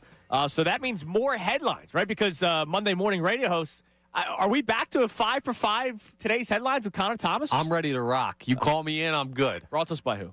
Our friends over at Lundy Law. For over 70 years, Lundy Law has been fighting for injured people. So if you need them, like you're being led on by Bo Bichette, remember the name, Lundy Law, your injury lawyers. Visit LundyLaw.com. That's LundyLaw.com. We are excited for the return of a daily today's headlines. We are also very excited. We mentioned it last segment. Joining us now for the remainder of the show, this will be the staple every Tuesday and Friday. 2 hours of Amy Fadul twice a week. Amy, good morning. That seems like a lot, doesn't it? I feel like you guys are going to regret this decision. I don't believe so. We're wondering if it's a lot for you. Yeah, I mean, you got to be with us. That's great. Yeah, well, we're still in the dating process. So I know we'll that see. can get exhausting. Yeah, All right, it's in the dating I know it. All right, we got Zach Berman coming up at 8:05. So, Amy, first and foremost, just a synopsis of your thoughts that took place Sunday. We were just talking off air, so I'll share it on. Someone texted me because the Sixers played at 6 o'clock. Just a dynamic Perfect time. timing. And I joked in the pregame show. I'm like, hey, thanks so much for watching, everyone. I joked in the newsroom, but someone texted me. He's like, oh, be so glad you're not having to be locked in on the Eagles game and you're paying attention to what? Sixers. But I was like, stop it. I mean, we have multiple televisions, but let's be honest. We were all locked in on the Eagles. Absolutely. And once it ended, I was fully devoted to my job at the Sixers pre- and post-game host role. But it was confounding. For me, the end of the game will stick out for a really long time. Yeah. And there was a lot of stuff you can go through. You can go through every single play in every single quarter. But the end of the game, to basically run the same exact plays, is mind-boggling. Yeah. Mind-boggling. And then you see the creativity with less Much weapons less. With a fullback, on the other with side. A fullback. I know Juszczyk, he's great. Great. All pro and all that kind of He's stuff. all pro because they still give it to a fullback. Right. Because they're creative. But I mean, the all pro world does. Right. I got what you're saying. They here's the thing. There's too, like is 6 of them. Yeah. They knew the defense from the picture. They called down. They took the picture. They called down to the sideline. They knew exactly what defense they were in. So Sirianni, Hurts, and Patullo. Oh, we saw the meeting. They know the defense they're in. I was telling these guys this morning, I'm a little pissed that Jalen had nothing to say. You mean during that meeting or Yes. afterwards? That he's on the sideline going, okay, we know the defense they're in because Yeah, they told I think his them. face doesn't say okay, but you wanted him to do more. Say His something. face to me doesn't say No. okay. His face says like what? okay. Yeah, but the thing is, Sirianni your did a season's shoulder on the shrug. line. I'm saying to this, give me the greatest quarterbacks who he's supposed to be a franchise quarterback. So if you give me the Bradys and the Mannings and the Mahomes and them, you mean to tell me they're not speaking up? Well, they're not saying a word? He's not. That's not. He's not them. No. Yeah, but he can't speak. He could. Can't speak yeah. up. That was a bit like there's going to be things that have stuck with me, and that's one of the ones when you're watching the all 22 and you're looking at the exact same play. It's the So same bad. plays. It was over and over. Now, 4 of them on the last 10 are the same exact play, back to back, same exact play. Like that to me, I'm like, Did you think you were going to fool them? Did you think, oh, they have no idea we're going to throw right across the middle again? Good luck. We're going to go all out blitz and try to stop us here on 4th and 11. So we have Zach Berman from The Athletic coming on in a minute. I just read an article from Tim McManus. I missed it until this morning. Tim, great job as always at ESPN. Locker room clean out day yesterday, so he spoke to a lot of players. Jordan Mailata had a quote that kind of scares me. Yeah. Quote, if there are multiple players saying that, why don't you believe us? And that was in response to, not blaming Kevin Patullo. And there were a lot of players, including Devontae Smith, that were like, no, this isn't on Kevin. I think maybe they're too inside, and because they were able to win. I was talking about this with somebody yesterday. They won last year because they had a dominant ground game, right? Let's not act like their offense And a wasn't great offensive line. totally predictable last year, but because of how good they were. You knew what they were going to do. You knew couldn't stop Saquon them. Barkley was going to run the ball. They weren't that good this year, so they could stop them. And then there were no wrinkles, which is why I think that falls on both the head coach and offensive coordinator. But there are a lot of players saying, no, this isn't on Kevin. This is all on Kevin. Is there like a Rudy moment where they drop the jersey and say, like, I'm not playing unless Kevin's the offensive coordinator? Is that the horse you want to back? That's how you want to go out? Based off of these comments, I'm kind of worried about that. Rudy worked really hard. And he was off sides. Joining us now on the Comcast Business Hotline. Every day in Business Big Day. The Comcast Business help you move forward with what's next. From The Athletic. Does a tremendous job, and I'm terrified to ask him this first question. The great Zach Berman joins us. Zach, first and foremost, good morning. Great job all season long with your coverage of the Eagles. I know it does not end now that the season is over, but I first wanted to start off with your coverage of the Eagles all season long. Always tremendous. So thank you for everything that you do, Zach. I appreciate that. But like you said, it's now the non-playing season, and there's as much interest in this part of the year than during the season. But I definitely appreciate the comments. So, Zach, I wasn't expecting news to break like before midnight Sunday night that Kevin Patullo would be fired and no longer the offensive coordinator of the Philadelphia Eagles. But as more and more time goes on and you see more and more or hear more and more quotes from members of the Eagles, the players that are trying to say this isn't Kevin Patullo's fault, let me ask you it this way. Is it a guarantee that Kevin Patullo will be removed as the offensive coordinator of the Philadelphia Eagles? I'm not expecting him to be the offensive coordinator next year. Now, I wouldn't guarantee anything, right? I mean, and it's obviously something I'm trying to figure out as opposed to something that I can sit here and report. But my expectation is that, like Adam Schefter said on your show yesterday, that there's change of some variety here, and who and what and how much we'll see. But the reality is the offense underperformed. It was the worst offense during Nick Sirianni's 5 years. That's not entirely on Kevin. You could say it's not even mostly on Kevin. It's the players, but ultimately the offensive coordinator is responsible for the offense, and the offense has underperformed. When you look at the way things broke down on Sunday evening, I was obviously we saw each other there. But I was a little perplexed by the way the defense got exploited by Kyle Shanahan at that point, especially with very few assets that they had on the offensive side of the ball to exploit them with. What did you think of the showing from Vic Fangio and his defense? Yeah, I thought a few of the explosive plays there were problematic, and that's uncharacteristic for this team. I mean, I know that term uncharacteristic has been used a little too loosely in the building this year. I mean, some of the things are characteristic, but Eagles giving up explosives on defense is uncharacteristic. And I think some of them you give credit to the 49ers for, the reverse pass, plays like that happen sometimes, right? It was a nice throw, it was a nice catch. But overall, that final drive in particular, there was a bad defensive holding there. I thought the Eagles were too susceptible to, giving up some gains underneath. And yeah, I mean, I thought that if the score was in the teens and 20s, the Eagles would have won. But still, the offense needs to put up more than 19 points against that 49ers defense. But you're not wrong, John. I mean, I thought that the Eagles defense gave up some uncharacteristic plays to an offense that was really undermanned. Zach, how much is this offseason about relationship repairing? Because I feel like it was such a talking point all throughout the season, and honestly last offseason to a certain degree, but the Super Bowl cures a lot of ills, so we kind of brush some of it under the carpet. But I feel like that's not just the overt one between A.J. Brown and Jalen Hurts and maybe even A.J. Brown and his head coach, but just overall, I feel like there was some fissures in that locker room between guys that maybe we won't see until, I don't know, later in the summer. Yeah, it's an interesting point there, and it's kind of this life cycle in the NFL where you have this great year and everything seems perfectly harmonious, and then you have a down year and it's like, what's going on in that building?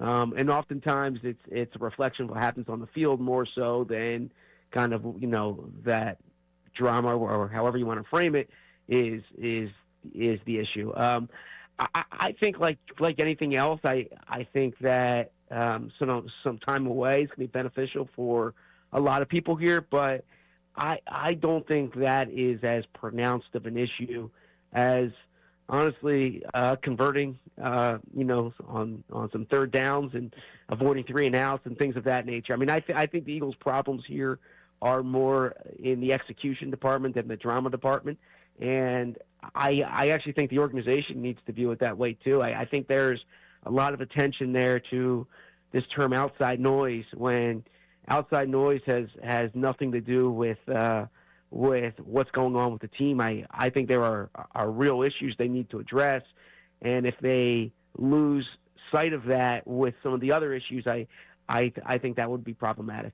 Zach, there's a quote from Nick Sirianni back in spring of 2023 before Brian Johnson took over as offensive coordinator, and he talked about how it doesn't matter who's calling plays, it will be my offense. Now, in the last 4 years, his offensive scheme has been able to get you to a Super Bowl twice. It's also led to 2 pretty disastrous seasons where you had first-round exits with a lot of high expectations. So if they do bring in a new offensive coordinator, which we all expect that they will, does it have to be Nick Sirianni's scheme? Or could we hire a offensive coordinator like a Vic Fangio where Sirianni goes, yeah, that's your side of the ball. I'll just kind of be there in the meetings? Like Kellen Moore. Yeah, so 2 reactions there. First off, I was there when Nick said that, and that was that predated obviously everything that happened in the 2023 season. Mm-hmm. And Nick really surrendering control of the offense to Kellen Moore. So yeah, I mean, I think that is a little antiquated there, and I think we've seen it evolve. We've seen Nick's role evolve now, coming off the Super Bowl season and having Kevin in there. It was a bit different this year, but I don't think you need to say like, all right, this is Nick Sirianni's offense with someone else calling the plays. I think we saw that evolve a bit under Kellen Moore. I would also say, this might not be popular on talk radio to say, I don't think this was a disastrous season. I mean, the Eagles won 11 games. They won the NFC East. And I understand that they underachieved relative to their talent and relative to kind of what they thought they would be. But, if their down year is 11 wins and making the playoffs, that's pretty good compared to what happens elsewhere in the league. Well, Zach, just to follow up to what you just said, yesterday, John and I both agreed that it was a wasted season because you had one of the best defenses in football, an expensive defense in football that eventually will become expensive, the highest paid offense in the league, and your offense was bad all season long, led by an offensive coordinator that the head coach promoted for whatever reason when he had no experience calling plays, even though he'd been in the league for 18 years. So I think it's a wasted season. I get you. They won a Super Bowl. They follow that up with winning the division and hosting a playoff game. But to me, it's still a wasted season with everything that they had in front of them. Yeah, I don't view it like that. I hear what you're saying. I don't disagree with the fact that they underachieved. I think if you go based on that logic, any year that you don't win the Super Bowl is a wasted season. I mean, I was talking about this with my wife yesterday. I'm 39 years old. My son's 8 years old. My son he's an Eagles fan. My son, and he's been alive for 2 Super Bowls. And yes. He was devastated when the Eagles lose that game. And I was saying, like, there was a long time in this city where the expectation wasn't that you win the Super Bowl. And so I'm not absolving them from these issues. I'm simply saying that their down year was 11 wins. I don't consider it a wasted season. I consider it an underachieving season. But I think there was a lot of there were a lot of elements to this that you say, all right, you saw development from their defensive backs. You saw development from their defensive line. I agree they did not take advantage of an inexpensive defense that's going to get more expensive. But I also think you have to look at the fact that their offensive line, which has been a bread and butter for them, which has been a staple for them, did not play at the level it has in the past, and some of that had to do with injuries. And in that case, if they are healthier, maybe it looks a little different. Do you believe, when you go back to it, do you believe that Nick Sirianni hired Vic Fangio, or Nick Sirianni sort of had Vic Fangio imposed on him? Because I'm wondering if the offensive coordinator hire that they make will be somebody that will sort of be imposed on him if Vic Fangio was. Yeah, I mean, the way I would answer that is I don't think anything happens in that building without, Howie Roseman and to an extent, Jeffrey Lurie, right? In particular, when you look at the construction of, the roster, the coaching staff. But no, I also don't think Nick brought on Vic Fangio unwillingly, right? Oh no! Why would you not want him? Yeah. So I think that it's not an organization where the head coach makes every single decision. I've said it in the past. It's more comparable to a baseball front office where to a baseball organization where the GM has a lot of power, a lot of influence, than some of these NFL franchises where it's like you saw with the Patriots with Bill Belichick, where it's the head coach is in charge of everything. But I don't frame that as a way of saying Nick's not responsible for his staff, right? I mean, if Nick's getting blame for the hires that don't work, he gets credit for the hires that do work, and vice versa. But to answer the second part of the question, yeah, I mean, I got to imagine that if there is an offensive coordinator change, which I would expect, that there's going to be heavy influence involved from Howie Roseman and Jeffrey Lurie in this process. To that end, though, Zach, how do you think the front office and ownership views this season as far as successes versus potential? Yeah, missed opportunity in the sense that, I mean, there's no doubt about that. And they had a really good roster with players in the primes of their careers. And this is the other thing too, it was a conference and a league for that matter that was open for the taking, right? I mean, like if there's not really that dominant team, the one seed in your conference is unproven here. On the AFC side, you don't have Mahomes or Jackson or Burrow. So, and I mean, the Eagles were in position this year to be one of the legitimate contenders, and they lost in the opening round of the playoffs. So, absolutely one of underachievement, missed opportunity, and given the talent that they have and the window that they're in, yeah, they absolutely missed it. I got to think that's the view. I don't think this is a team that maxed itself out. You know, in 2021, for instance, when they lost in the opening round, you said, all right, this is probably as far as they could get. I don't think the view of this year's team is that's as far as they could get. Zach, we appreciate the time, man. Keep up the great work at The Athletic. I know we're going to be bugging you because it's going to be a crazy offseason of change and what ifs and what could be next. So I know we'll be texting you a lot. Thanks for the time as always. Thanks, Zach. Good to see you. Appreciate it, guys. Thank you. There is Zach Berman on the Comcast Business Hotline. Love Zach, but I will disagree wholeheartedly. I disagree wholeheartedly on a disappointing season because, as he said too, he goes, "Well, I give it. It's not Super Bowl. It's a disappointment." No. If they won that game Sunday, and then played great at Chicago and lost 28-27, or won at Chicago and then lost the NFC title game at Seattle, I don't think anybody would be saying horrible season. They lost their one playoff game in the way that we all feared they would lose a playoff game. That the defense would not be totally perfect like they were. And the offense would fail to do anything. And the offense would not carry their weight. And so... And you knew it was coming. I mean, let's look at the last couple of games. We all talked about it. You knew that there was going to come And the context to it, too. Like, again, the defense is going to have to get paid soon, so that's going to change things. It's like how many times do we say teams have to win when their quarterback is on their rookie contract? Because after they get paid. And Jalen's going to want to get paid again soon. Right. The defense is going to get paid. Your offense might not look the same. And, oh, by the way, one of the reasons why this offense looked as bad as it did is because they gave a promotion to a guy that was not experienced, that had no right to get the job. Don't look at me like that, Amy, when I say Jalen's going to want to get hurt. Jalen's going to want to get He's going to want to get his. He's going to want a renegotiated contract soon. Sure is. Uh-huh. Yeah, I say completely wasted season, and I can't just do the whole. Yeah, I think Zach hit on at the end. He was like, I think he was more honest at the that end. was just like, because I put it I put it under the purview of like, how do they view it? Because you could view it, as he mentioned in 2021, of like, all right, well, we were the little engine that could. I was thrilled about 2021. And then I thought maybe you could have framed it this year. Like, well, yes, your Super Bowl was so hard, but we had a lot of injuries.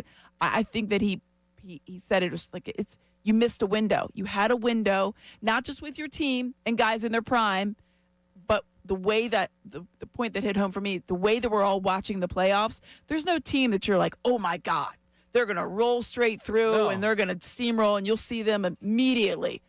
And this was it in the Super Bowl. Anyone thrilled that the Phillies won 102 games back in 2011? Exactly. Like that doesn't. It's fun during the season. Yeah. But when they lose in the first round, anyone saying, hey, if you were to tell me you won a World Series and a couple years later you won 102 games and then lose in the first round? No. Yeah, so that's If it was year one, if 07 they won 102 games and got bounced in the first round, I go, damn, that sucks. But, man, we got something growing here. Order matters. Yeah, absolutely it does. Order that things happen matters.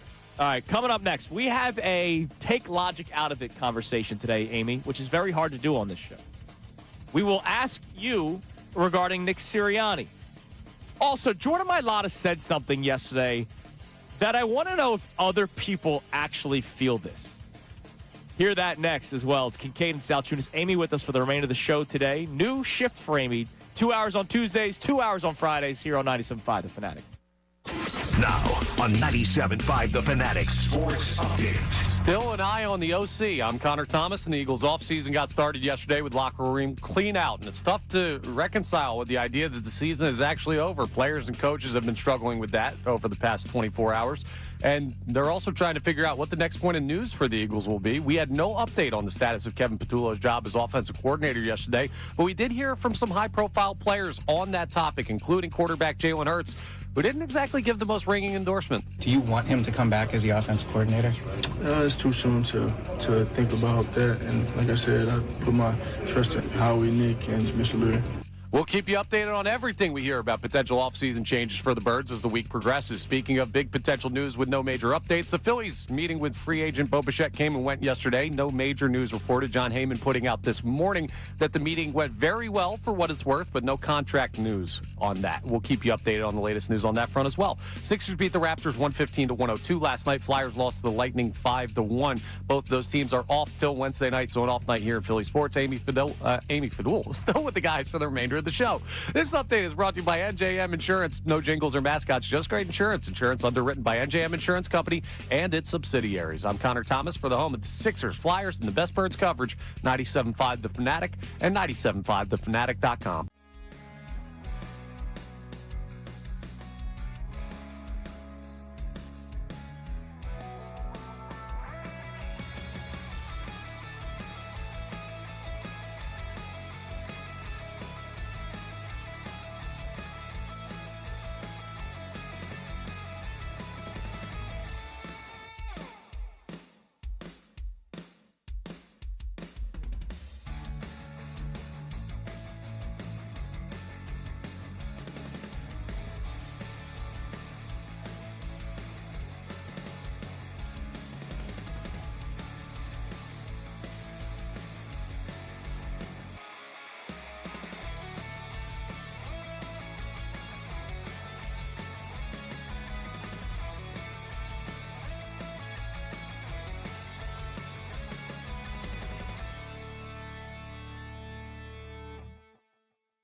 for lunch on Sunday, and then they had an informal meeting at the coach's house. So he went to Harbaugh's house, and according to multiple sources, there is a mutual interest, which I think we all kind of thought that would be Yes, a Harbaugh's great gonna have spot. his direction. pick. He'll have his pick.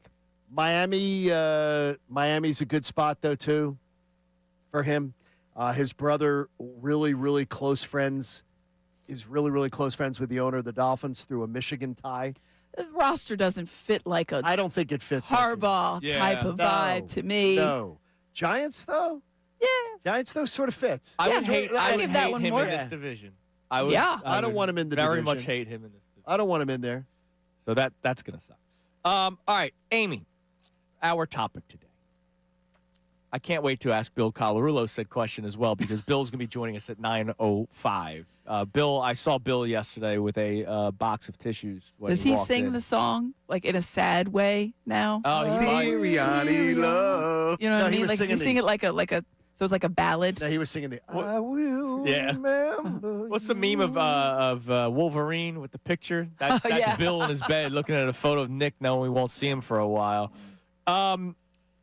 I did a topic where we take logic out of it. All right, so yesterday when we did the show reacting to the game, and obviously there's a lot of talk about this guy and that guy, we had a lot of people in our YouTube chat and callers and texters, shout out YouTube as always, saying that they wanted to fire Sirianni. And John and I both agree that's a very emotional day after a really bad loss, after a tumultuous season thing to say.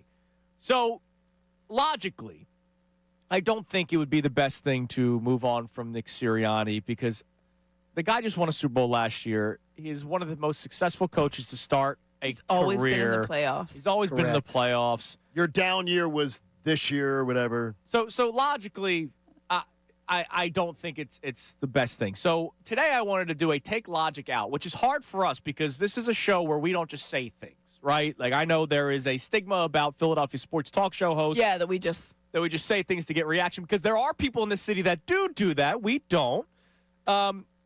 If I took logic out of it, I would probably move on from Nick Sirianni. because you're using your emotions. Because but I also put logic to my emotions, which is the scary thing. Well, if you want something, you will justify it in any way you can find it, right? We all use Can, whatever logic we want. Right. Doesn't mean that it's actually logical, but it's Same our thing with logic. dating, right? Like, this girl Perception sucks, is your reality. but she's really hot, and so that's the I logic. can put that up with the craziness. And why do we always say the girl's crazy? Seriously. We Well, always use the I'm example. talking from my Now, look at Amy. perspective. Look at Amy go. So yesterday on Get Up, Dan Orlovsky was obviously speaking about the Philadelphia Eagles, and listen to how Dan Orlovsky talked about this Eagles offense. That was a total embarrassment from Philly offensively. And we all saw it coming. We talked about it all season long. The fact that they didn't see it coming is concerning. And I understand, yes, there's going to be changes, but Howie Roseman, their general manager, has got to be sitting back and go, wait.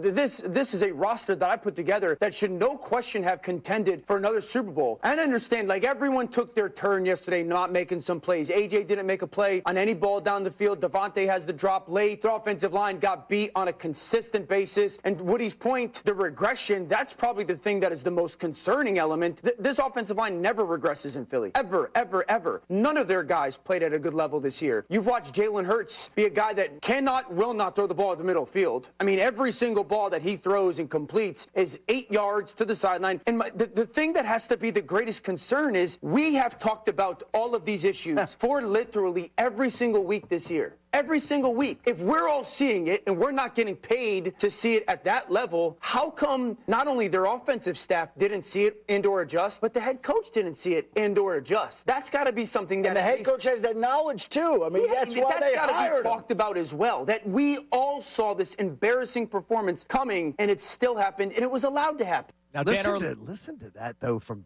even Shefty. Yeah, they brought him in for that. But you hear Dan Orlovsky say, if we can see it, I'll go one step below. If we can see it, non-former football players, we were able to see it. And when Nick Sirianni is asked after the game Sunday why the second half was an issue all season long, and the first 3 words that came out of his mouth were, I don't know, my heart tells me, and logic sometimes, Well, then I need somebody that knows. Like, that's bad. My head coach, who was, as you heard Shefty say in that clip there, was brought in to help the offense, can't figure out an answer with the highest paid offense in the NFL. If I take logic out of it, yeah, I would probably rather have a head coach that can figure things out, that can fix things. Yeah, I mean, if you do take realistic logic. Yes. Because you can use whatever logic you want, right? You could have the logic that you're trying to say that is not logical, but it is. I do think that there is some of this, and when I heard Dan Orlovsky, which I thought he was really great, and I think he does make some very good salient points throughout the season. Yes. When he says, like, if we can recognize it, and they never did. I don't know that they didn't recognize it. My issue wasn't the lack of recognition. I think they did recognize it. It's the lack of ability to turn it around. The lack of, all right, well, we tried this one thing and it didn't work, so let's just go back to what we were doing That's the before. Chargers game. They tried 1 week. They did something different. And it was a disaster, and that was it. But it's like, oh, okay. Well, just because the one thing you tried didn't work doesn't mean you should go back to what also didn't work just because you know it so well. They got fooled by the Raiders and Commanders games. They themselves, the Eagles, Correct. because they went back to what worked, and it was against two bad football teams. The only time they didn't, you're having to go back to the Rams game, the last time they actually scored points against a good team. I said it to John yesterday. The last time the Eagles scored 24 points against a playoff team, because that's what they needed to score to beat the San Francisco 49ers. The last time they scored 24 points against a playoff team was September 21st against the Rams. That's crazy. That's wild. It was fall. So, I mean, it was the day before. It was fall. warm. It was lovely. the day. No, it was the day before fall started. It was lovely. So if I take logic out of it, yeah. And my emotion is like, screw you, dude. What do you mean you don't know? Yeah, you know. You just, I think the days, if that was week 6, if that was week 12, I might be like, all right, he's just trying to, like, protect his guys. You're at the end of the season. You lost a game that you absolutely should have won on your home field. Yes. With a roster that is built to win, and then just won. And I know they're banged up or whatever. Everybody's banged up. You can't protect them with the I don't know. I'm still looking for answers. We're going to review it. All that. That ship sailed. But he may actually not know. That's the problem. See, that's the he may actually not know. Well, then that's a The thing. fact so that he I got to answered it think so about other fast. right. Like I think that it's just was his like I don't immediate know. answer. I'm not going to deal with you guys. I don't know. To me, that's what I took it as. But it is terrifying if it's actually like, you know what? I actually have no clue. It's exciting. Let's find out together, shall we? So I think Kevin Stefanski is a very good coach. Great coach. Two-time, as John mentioned earlier, two-time coach of the year with the Cleveland Browns. Well, it's because they were so bad, and then they were not, and then they were so bad again. Right. It's interesting to win it twice at the same place because you were so bad one year. Well, especially with everything that he dealt with, the whole Deshaun Watson Well, that situation. wasn't his fault. I think you give him one for that. Right. So if Stefanski would not come here, I don't think, because he would want to have say with his roster, and you know that doesn't happen here. Correct. So that's why when logic comes into play, logic tells me they wouldn't get one of these top candidates because they don't want to have Howie calling all the shots. Right. But if I took logic out of it, yeah, you go for the best guy. He can't fix the offense. But you can't take the logic out of it. I mean, you wish you can could. For a show. Could you make it? Yeah, Well, for can you make- this segment. Right, for this thing. But the thing is, can you make a decision based on your heart? Sometimes you do make a decision based on your gut, your heart. Jeffrey Lurie once said you got to listen to your heart, and then he said emotional intelligence, or open your heart was what he said. Open your heart and the emotional intelligence. Chip Kelly, thank you for the emotional intelligence. We appreciate that because apparently he had none. I mean, all I'm saying is that it's not like I understand what you're putting out there. I think there are executives who've made decisions based on their heart, based on their gut. Yeah, it's so hard to separate the two because your gut is coming from past experience and therefore it is going to cloud whatever or influence it whatever way. But to Andrew's point, I mean, it is hard to look at the team and a head coach who all season made excuses about, well, we're working on this and we're working on that. And then it comes to the end, and like, well, did you work on it? Did you? I don't know. Nothing happens. Nothing I don't changes. know. Yeah, that to me, the biggest problem was that there was no adjustment, and when there was, like 1 or 2 times, and it didn't work, it's like dealing with a child. I'm like, oh, did you try to tie your shoes? It didn't work. Okay, now you don't just go to Velcro. You try to tie the shoes again. Right. Maybe you do the 2 bunny ears. I don't know. Let's find a way that works for you. It's they never did it. They just immediately went back like Mine come untied all the time by the gym. You're going to ask you for some help during a timeout. The 2 bunny ears works. They never figured it out, and I need to be able to rely. We had a great YouTube. You got to trust. We had a YouTube comment earlier saying, "What is it that Nick Sirianni does that you absolutely cannot like that you'd never want to lose?" And I sat there and I thought about it, and I was like, I don't know. No, you're not being flippant. Like, it's like you're not being flippant. Like, I would never want to lose Shanahan if I was a team, right, because of his offense. I would never want to lose that. There's nothing about Sirianni where I'm like, can't lose that. What, his players love him? Yeah. There's a lot of coaches that the players love. They love Kevin Patullo. Everybody says it. Well, I mean, you heard Jason Kelsey. On the national stage. Oh, he's a great coach. Stop it. Yeah, I don't agree with that. Just stop it. All right, coming up next, Jordan Mailata said something yesterday that I don't agree with, like, at all. I'm curious if there are people that do. You'll hear that next. Also, we got to give some love to the other 3 teams in town that could maybe boost our spirits. We'll discuss that next. Kincade Salciunas, Amy with us, 97.5 The Fanatic.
It's 8:47 right done here on Kincade Salciunas 97.5 The Fanatic. Amy with us for the remainder of the show in her expanded role here on Kincade Salciunas. Excited about that every Tuesday and Friday from 8 to 10. Jordan Mailata, locker room cleanout day. I understand that Jordan is a very positive person. He's the Kyle Schwarber of the Philadelphia Eagles, where he's the guy that steps in front of the camera the most. And it's not the requirements. It's not Sirianni having to speak. It's not Jalen Hurts having to speak. Jordan Mailata is that guy. I appreciate people like that. Sometimes he will, probably not be truthful because he's defending the team, and I get it. That's all right. And he's a player. Correct. All right, so I totally understand why he feels the way that he feels. I just completely disagree with his feeling. This was Jordan Mailata yesterday during locker cleanout day talking about the Eagles season ending. I'll be honest, still pretty shocked, pretty dumbfounded.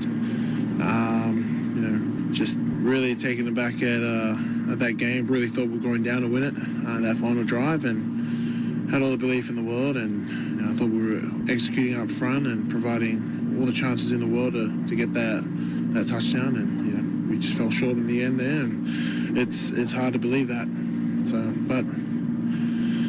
Trying to see the silver lining in things, but it's hard right now, even still, a day out. When he says he was shocked, I was not the slightest bit surprised. I've had the Eagles winning. Right. But when at halftime, when it was a 3-point game, I was like, this doesn't feel good. This isn't good. They can't get anything going against that defense. And then knowing how the second half had played out all season long, they scored, 9 points? Right. They scored 9 points in the second half? 9.5 points. Jeff Kerr had put it out there. Yeah. 9.5 points in the second half. That's what they averaged in the second half this year. Great. They scored 9 points, I believe, is the correct number. This is fine. That's what happened. Or they scored 6. I forget how much they scored in the second half. 6. Thank you. So below average. They were below average in the second half. Shockingly, they got field goals. I wasn't surprised. No. Don't you think sometimes the guys are in it because they're so far in it and they know and they look around and they think, I know we can do this. I believe they won in the it. Super Bowl last we got year. it. We got this. I know we can do it. And then they look around at the end and like, it's like Will Smith was like, wait, the room's empty. I'm not saying Pierce said 27. I'm not saying he's wrong for feeling that way, and I'm not calling him crazy for feeling that way. I think it's because they're just so far in it. I think that's a genuine the rest of us are like, really? You're surprised? He's like, yeah. Oh, gosh, you are in it. You're in it. I appreciate the belief, the mind-blowing, absolute blinders on.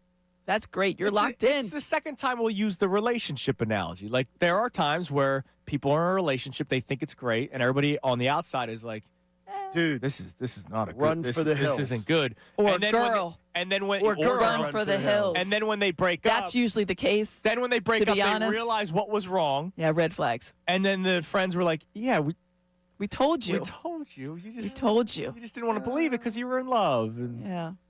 Anyways, are you Jean the person? Shorts. Are you the person who tells? Yeah.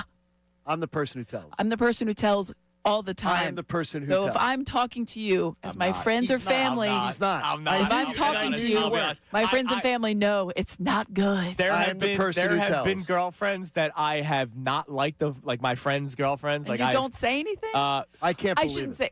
I wait it out. So if it's what do you mean? You do wait it out. I want to. If it's serious, and then I'm like, okay, let's have a powwow. I will talk. So there was. You tell me where you're at, and I'll tell you where I'm at. How do I go about this? There, one of my very good friends was in a relationship that a lot of us thought was not going to go well, but they were having a great time, right? Okay, but that's still like the fun. And stage. then there was like a bad thing happened between the two of them, and I was like, hey, buddy, there you go. Let's you have needed a talk. Catalyst. I didn't say go. I wasn't like dump her ass. I was like, let me just tell you how here's what we see Yeah. from the outside. Even though I saw it happening. Well, that's okay. Early on, you want them to see if they can figure it out themselves. Yeah. And then when they can't, and then when they okay. can't, you need to say something. Yeah. To be a good friend. All right. First, could 3 of the other teams in Philadelphia boost our spirits? Have your Vegas numbers ready, Yes. Johnny. But first, Amy, I want to get your thoughts on the Bo Bichette stuff that's going on here. Connor's basically calling it nonsense. We did the propeller hat bet. He does not believe that Bo Bichette will sign here. He said so much so that if he did, he'd wear the propeller hat. Your thoughts? I think that there's a good chance he does actually sign. I do too. Welcome. I don't. Is that me being? Am I the Jordan Mailata in the room Where's right now? the money coming from? This is an immense amount of money. I'll tell you where it's coming from. You ready? Okay. Okay. Alec Boehm, you're gone. There's some money right there. Yeah. Okay. They're going to eat some of the Castellanos money. But that doesn't free up money. They'll eat the majority. But if you eat the Castellanos money, that doesn't free up money. If not all. It frees up a smidge. Like let's say you're gonna eat $15 million of it. Listen, this is now the time to get these contracts in because 2027 is coming. They freed up Strom with the there you go. With the trade to Kansas City. That was a free up. I think that there's more money I'm to telling be freed up. I feel like I just looked at this because I had this conversation with somebody on Saturday. Dodgers, Red Sox are the other teams in on him. What are those teams? Odd for him. They all have unlimited if there's a money name, compared to whoever. Well, I wouldn't say. Well, compared to the Phillies, they have much better budget. Okay. The Dodgers will pay Bo Bichette for the next 60 years. We'll pay him $1. Yeah. It's the truth. And in 6 years, he'll get $150 million. Yeah, I'm never going to take the Phillies out of it. Those teams that you named, they all have high salaries. So do the Phillies. They're also the teams that everybody says. If there's a hot name, Bob Smith is the hot name. You're always going to be like, well, you know who's in on it? The Yankees, Dodgers, and Red Sox because they spend the money. The Phillies are the name also. So when you're in New York and you're in Boston, I have a friend that works in Boston. She's like, why are the Phillies always the team that everybody says these guys are going to? Because they have money and they're willing to spend it. Just like the Red Sox are, just like the Yankees are, just like the Dodgers are. So we're here and we hear the other teams. You have to realize, like, in the other cities, they hear the Phillies are in on it as well. Yeah. So it's not like it's not a cursory thing. I think that is a bring home Bo. I'm all about it. Now, Johnny, you also sent Vegas numbers for the Flyers and Sixers. Yeah, you want some good? You want a little good news? Save the winter. Well, I don't know about I don't know about saving it because there's a good news, bad news situation. All right. They update the over/under odds for teams that they're constantly updating them for total wins out in Vegas for total wins and points in hockey. So here's the good news: the Flyers and the Sixers have both been upgraded. Yes, the Sixers have been upgraded now from 42.5 wins to 45.5 wins. See it? I could see that. It was all about health from the very beginning. Okay, that's the 6th seed though. The high water mark of that is like a 6th seed. That's in the playoffs, and it is no play-in. No play-in. That is like that would just get you if you go over, if you bet over. If not, you're betting play-in tournament. By the way, you're looking at previous seasons with that, which I understand. It averages out to being because Cleveland last year. You're a game. Ran away with a game and a half back of the 3 seed right now as the 5 seed. 3, 4, 5, and 6 right now are all within like a game of each and other. 7, the Cavs. So 45.5 wins. So you would just say right now you're absolutely betting the over? No, because today you got to bet. I'll say yes. And you're saying 46 crumble wins the second for this team. a ShamWow bomb happens. No, well that's where you gotta bet the number there. That's the number. That's the exercise. I'll say yes. I'll take the over. I'll take the over. Okay. Flyers have been upgraded to 92.5 points. Hell yeah. The number being is where I was telling people last week, pump the brakes on the Flyers. Like I heard Bill is a believer. They're in the play. He said last week, they're a playoff team. I'm like, way too early to say they're a playoff team. I'm ready for the way the orange rally. Look, I want them to be. But 92.5 means 93 would have gotten you in the playoffs 3 of the last 4 years. They're lucky they're in the East, is what I can say about the Flyers. Yeah, sure. You see what the Avalanche are doing? Yeah, they're running away. But the thing is, though, there's some other bad teams in the West. But 93 points, I don't know if I'm betting the over. I don't know if I'm there yet. I'm not there yet either. Give me the double dip winter sports team spring playoff, baby. Check in with me next week on that one. Yeah, I mean, they're look, TBD for me. I haven't placed my bet yet. Yeah, it's a little. Where's my holy hockey horn? I'm not Connor? taking the under. I'm not taking anything. They're 3-4-1 in their last 8. The last 2 have been problematic. Really bad. And that is against a legitimate playoff team. Correct. Oh, I'm not talking about cup run. I just need to get to the playoffs. I get you. All right, coming up next, Bill Colarulo joins us at 9:05. His thoughts on the if you take logic out of it question. We got to bring up the coaching redraft because he told us he would probably be drafted 5th or 6th. Amy, we'll explain what we did last week that got a lot of people angry, and now a lot of people agree. It's Kincade and Salciunas, 97.5 The Fanatic. Now on 97.5 The Fanatic Sports Update.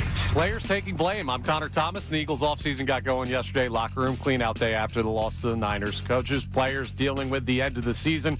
And as for the news many people were expecting, we had no update on the status of Kevin Patullo's job as offensive coordinator, but we did hear from some high-profile players on their thoughts on the matter. Jordan Mailata took responsibility on behalf of the players. The blame can be pointed at many places, not just one, myself included. We're out there, we're the ones that have to execute. We weren't doing that this year, we weren't executing at a high rate, and that's why I think it's easy for me to say you can't just put all the blame on KP. But some of it has to fall at the feet of the offensive coordinator. We'll keep you updated on everything we hear about potential offseason changes for the Birds as we progress. Speaking of big potential news, Phillies meeting with free agent Bo Bichette yesterday. Well, no major news came out of that, though John Heyman reporting the meeting went very well for what it's worth. No contract news, though, so we'll keep you updated on that situation as well. Sixers beat the Raptors 115-102 last night. Flyers lost the Lightning 5-1. Both of those teams are off until Wednesday night. Amy Fadul remains with the guys for the remainder of the show. Bill Colarulo will join us next. Talk about his favorite, Nick Sirianni. This update is brought to you by Mothers Against Drunk Driving. For victims of drunk and drug driving, your grief is unique, but you are not alone. You always have a place at MAD. Call the 24-hour victim helpline at 877-MAD-HELP or visit MADD.org. I'm Connor Thomas for your home of the Sixers, Flyers, and the best Birds coverage, 97.5 The Fanatic and 97.5thefanatic.com.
Our question, if you take logic out of it. Well, okay.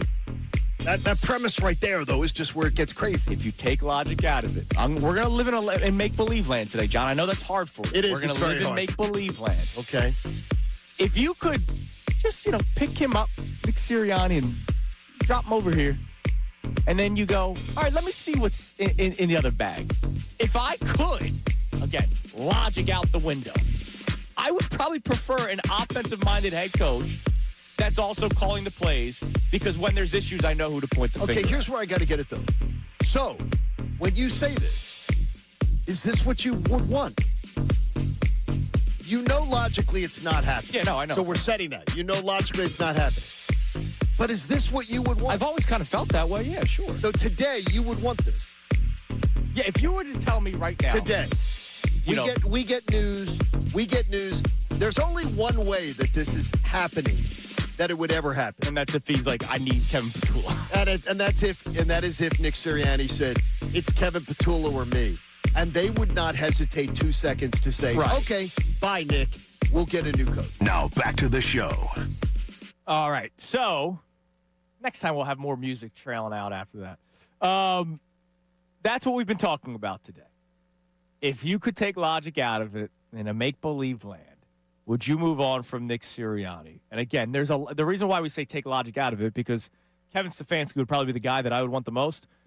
He probably doesn't want to come to Philadelphia because he probably wants to have say on roster construction, right? Or he could draft his own quarterback in a few of the places, or he could take Jackson Dart. Exactly. Or he could take whatever. And, there's a window to win here. There are futures in other spots, right? Like money isn't an issue. It depends on who you're looking at. Well, because we had the conversation in our newsroom of, do you just make the call? John Harbaugh, do you just make the call and say, hey, I know you're interviewing a couple other places.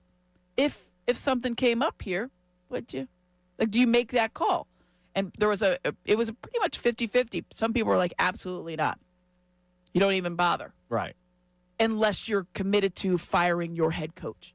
Because otherwise, doesn't that create like the environment? It's like, well, if no one knows, then does it create that? So I don't know. That was an interesting take. But it was, to your point, like it just depends on whatever candidate you're after in your mind. If I'm a team, you have to look at your roster composition and your staff composition to see if that's going to be enticing to them. Right. Like the Giants with Harbaugh. And that's why it's make-believe land. It is make-believe land. But there are a lot of people going back to yesterday's show and scanning through. I've been scanning through YouTube all day today.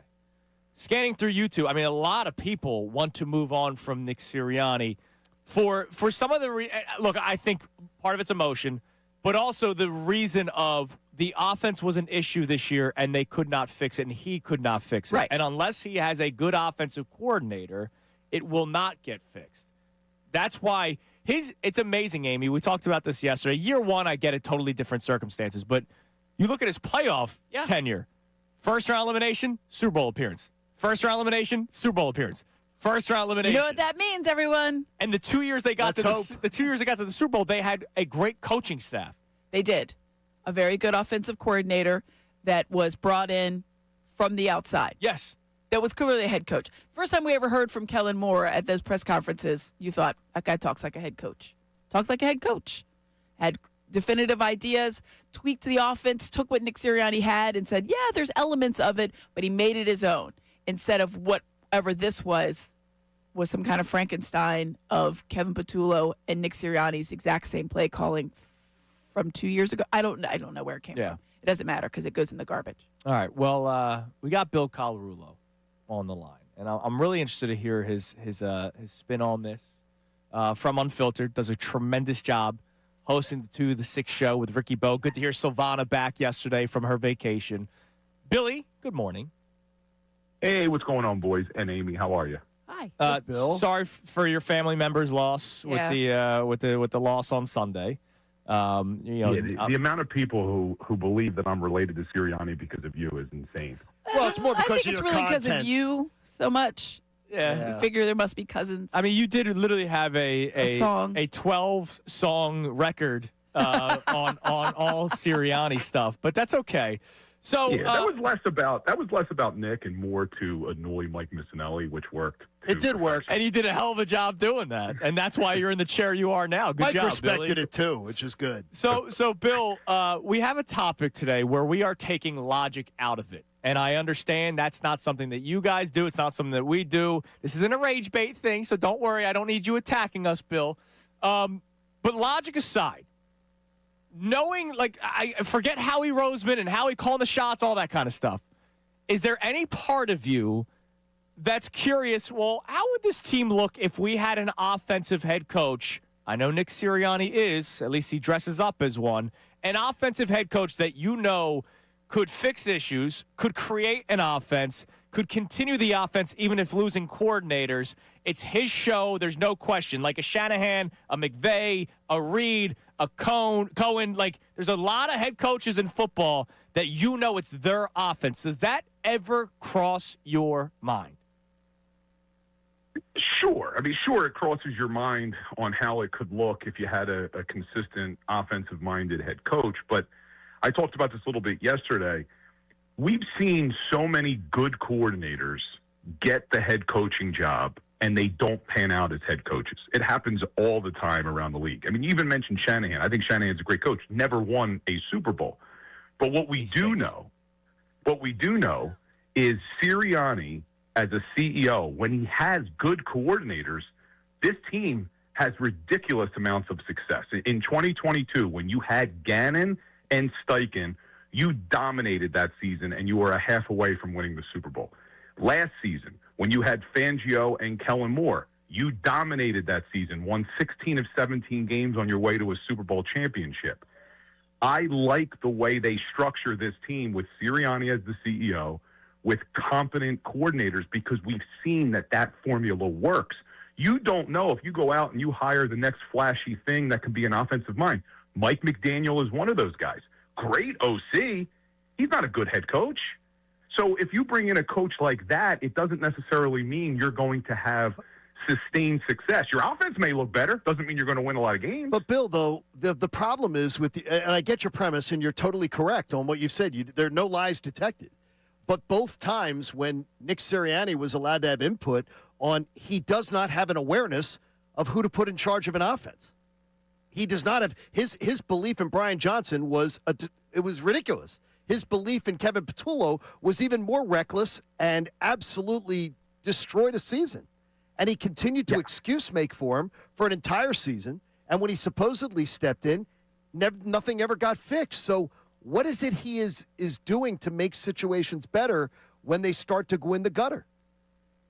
Yeah, so I think there's two issues. One is him being the one in charge of hiring the offensive coordinator. Now, I think the Brian Johnson situation was a little different than the Kevin Patullo one. With Brian Johnson, you had gone to the Super Bowl. A lot of the best candidates are already taken by the time you lose that Super Bowl.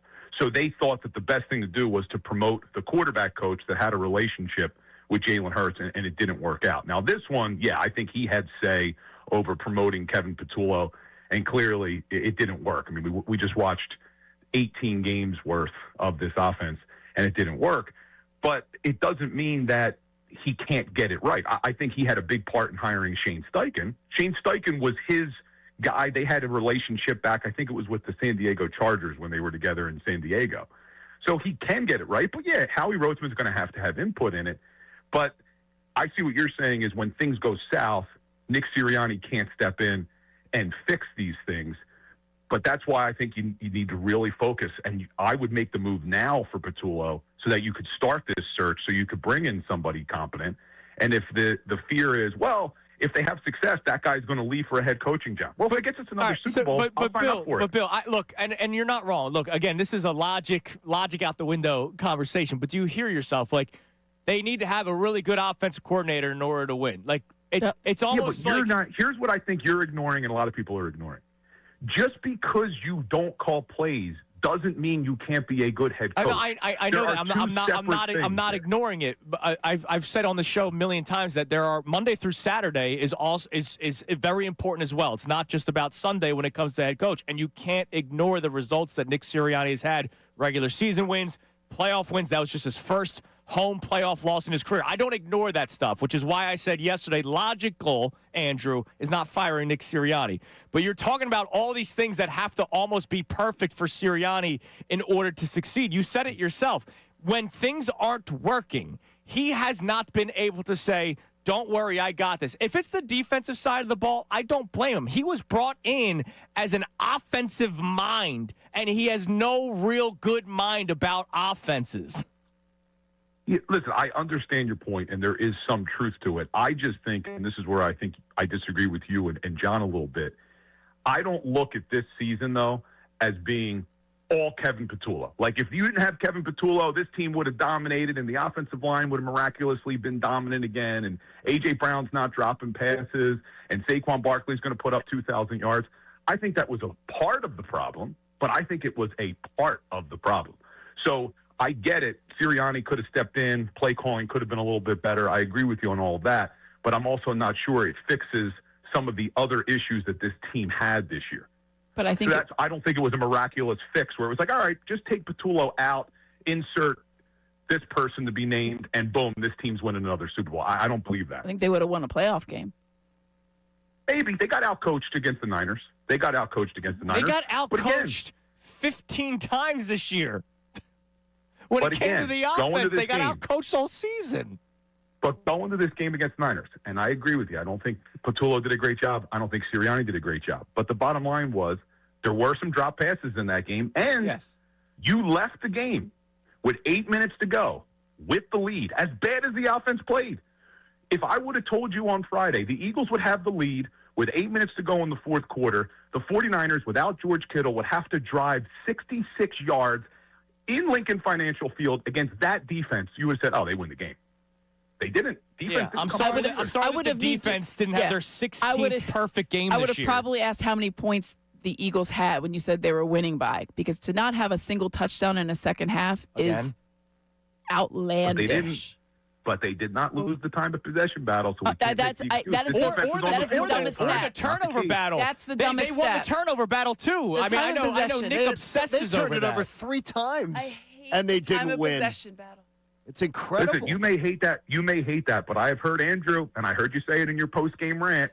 What do you want from the defense when they're on the field the whole time? That was not the case on Sunday afternoon. It was all season long. At one point, here was my fear going into the playoffs. I was already feared of the offense. Like, that wasn't going to change. My fear, and Connor can attest to this, I said this 2 or 3 weeks ago during the holidays, that the defense had to be perfect. And what if there was one slip-up game, right? Not slip-up like they give up 40 points. Slip-up where they don't play to their standard. Just like we've seen the Texans have some slip-up games this year. The Broncos have had some slip-up games. Other top defenses in the NFL. The Eagles haven't had a slip-up game since that Giants game back in Week 6. They had a slip-up game at the worst time possible, which is why I can't sit here and go, don't let the defense off the hook. Sure, yeah, they're part of the problem. But if the offense scored 24 points, like most teams do in the NFL, we're singing a different total song this week. And listen, I'm with you on when you get 2 turnovers, 2 Quinion interceptions, you can't only put up 3 points. 3 points and like 40 yards. Yeah, they had to put up more points. Look, the predominant blame should go to the offense, obviously. Kevin Patullo should be replaced. I just can't get, and I know you're saying throw logic out the window, I just can't jump to get rid of the head coach to bring in an offensive mind, because that doesn't always translate to postseason success. Your offense may look good. I mean, look at the Cowboys. They had one of the best offenses we've ever seen. Didn't result in anything. Yeah, but they didn't have the Eagles' defensive talent. Like, let's also not ignore the fact that they traded away Micah Parsons. Like, if the Dallas Cowboys had the Eagles' defense and Vic Fangio as their defensive coordinator, they're probably winning the Super Bowl. Look at the Bengals. Jamar Chase is a first-team All-Pro. Yeah, Jamar Chase is an absolute stud. They can't win anything either. Because their defense is they had one human on defense. I just think that I still keep going back to, I just think it's a simplistic view of what a head coach does when I see a lot of fans demanding, well, he doesn't call plays, he doesn't call defense. I don't care that he doesn't call anything. I do need him to be able to put out a fire. And own it, yeah. He didn't put out any fires this year. I worry about it because the fires seem to be sometimes self-created, too. Well, you're just watching the fire. Like, the fire's in front of you. You're watching it burn. He doesn't. I want a proactive coach, too. I want a coach who actually acknowledges that there is a fire and I'm going to do something to put it out. Not one who just tells you every week, nothing to see here. Little fires, in-game fires, bigger fires. There was fires. There was a lot of fires. Yeah, look, Bill, to be clear, nobody's saying this is not like let's fire Sirianni and, all that kind of stuff. Speaking of fires. It's, I have my eyes in a different direction right now. Yeah. No, I don't completely disagree with you. Last question before you let me run, though. You getting a little concerned that we haven't heard any news yet about Mr. Patullo? No, not at all. I think it's coming. Not at all. Yeah. Locker room clean out. It's Tuesday. Zach Berman straight up said he'd be shocked. It's coming. Well. No. I can't imagine. I can't imagine. Bill, you know what's going to happen. It's going to break during your show, and then you'll have that benefit. I hope we get that and Bo Bichette. How about that? That sounds good. All right, Billy. We appreciate the time. I appreciate it, guys. I'll see you, Amy. Talk soon. We'll listen at 2 o'clock. There's our man, Bill Collins. He's drinking the Bo Bichette, too. Hell yeah, man. Connor, he's drinking the Kool-Aid. Bring home Bo. Yeah. They can drink all that. Bring home They're Bo. drinking it. They're believing. They're Bo-leavers. That's the only Bo-leaver I am. I don't believe in Bo Nix. I believe in Bo Bichette. Bring home Bo. I learned that Bo Nix doesn't like dogs.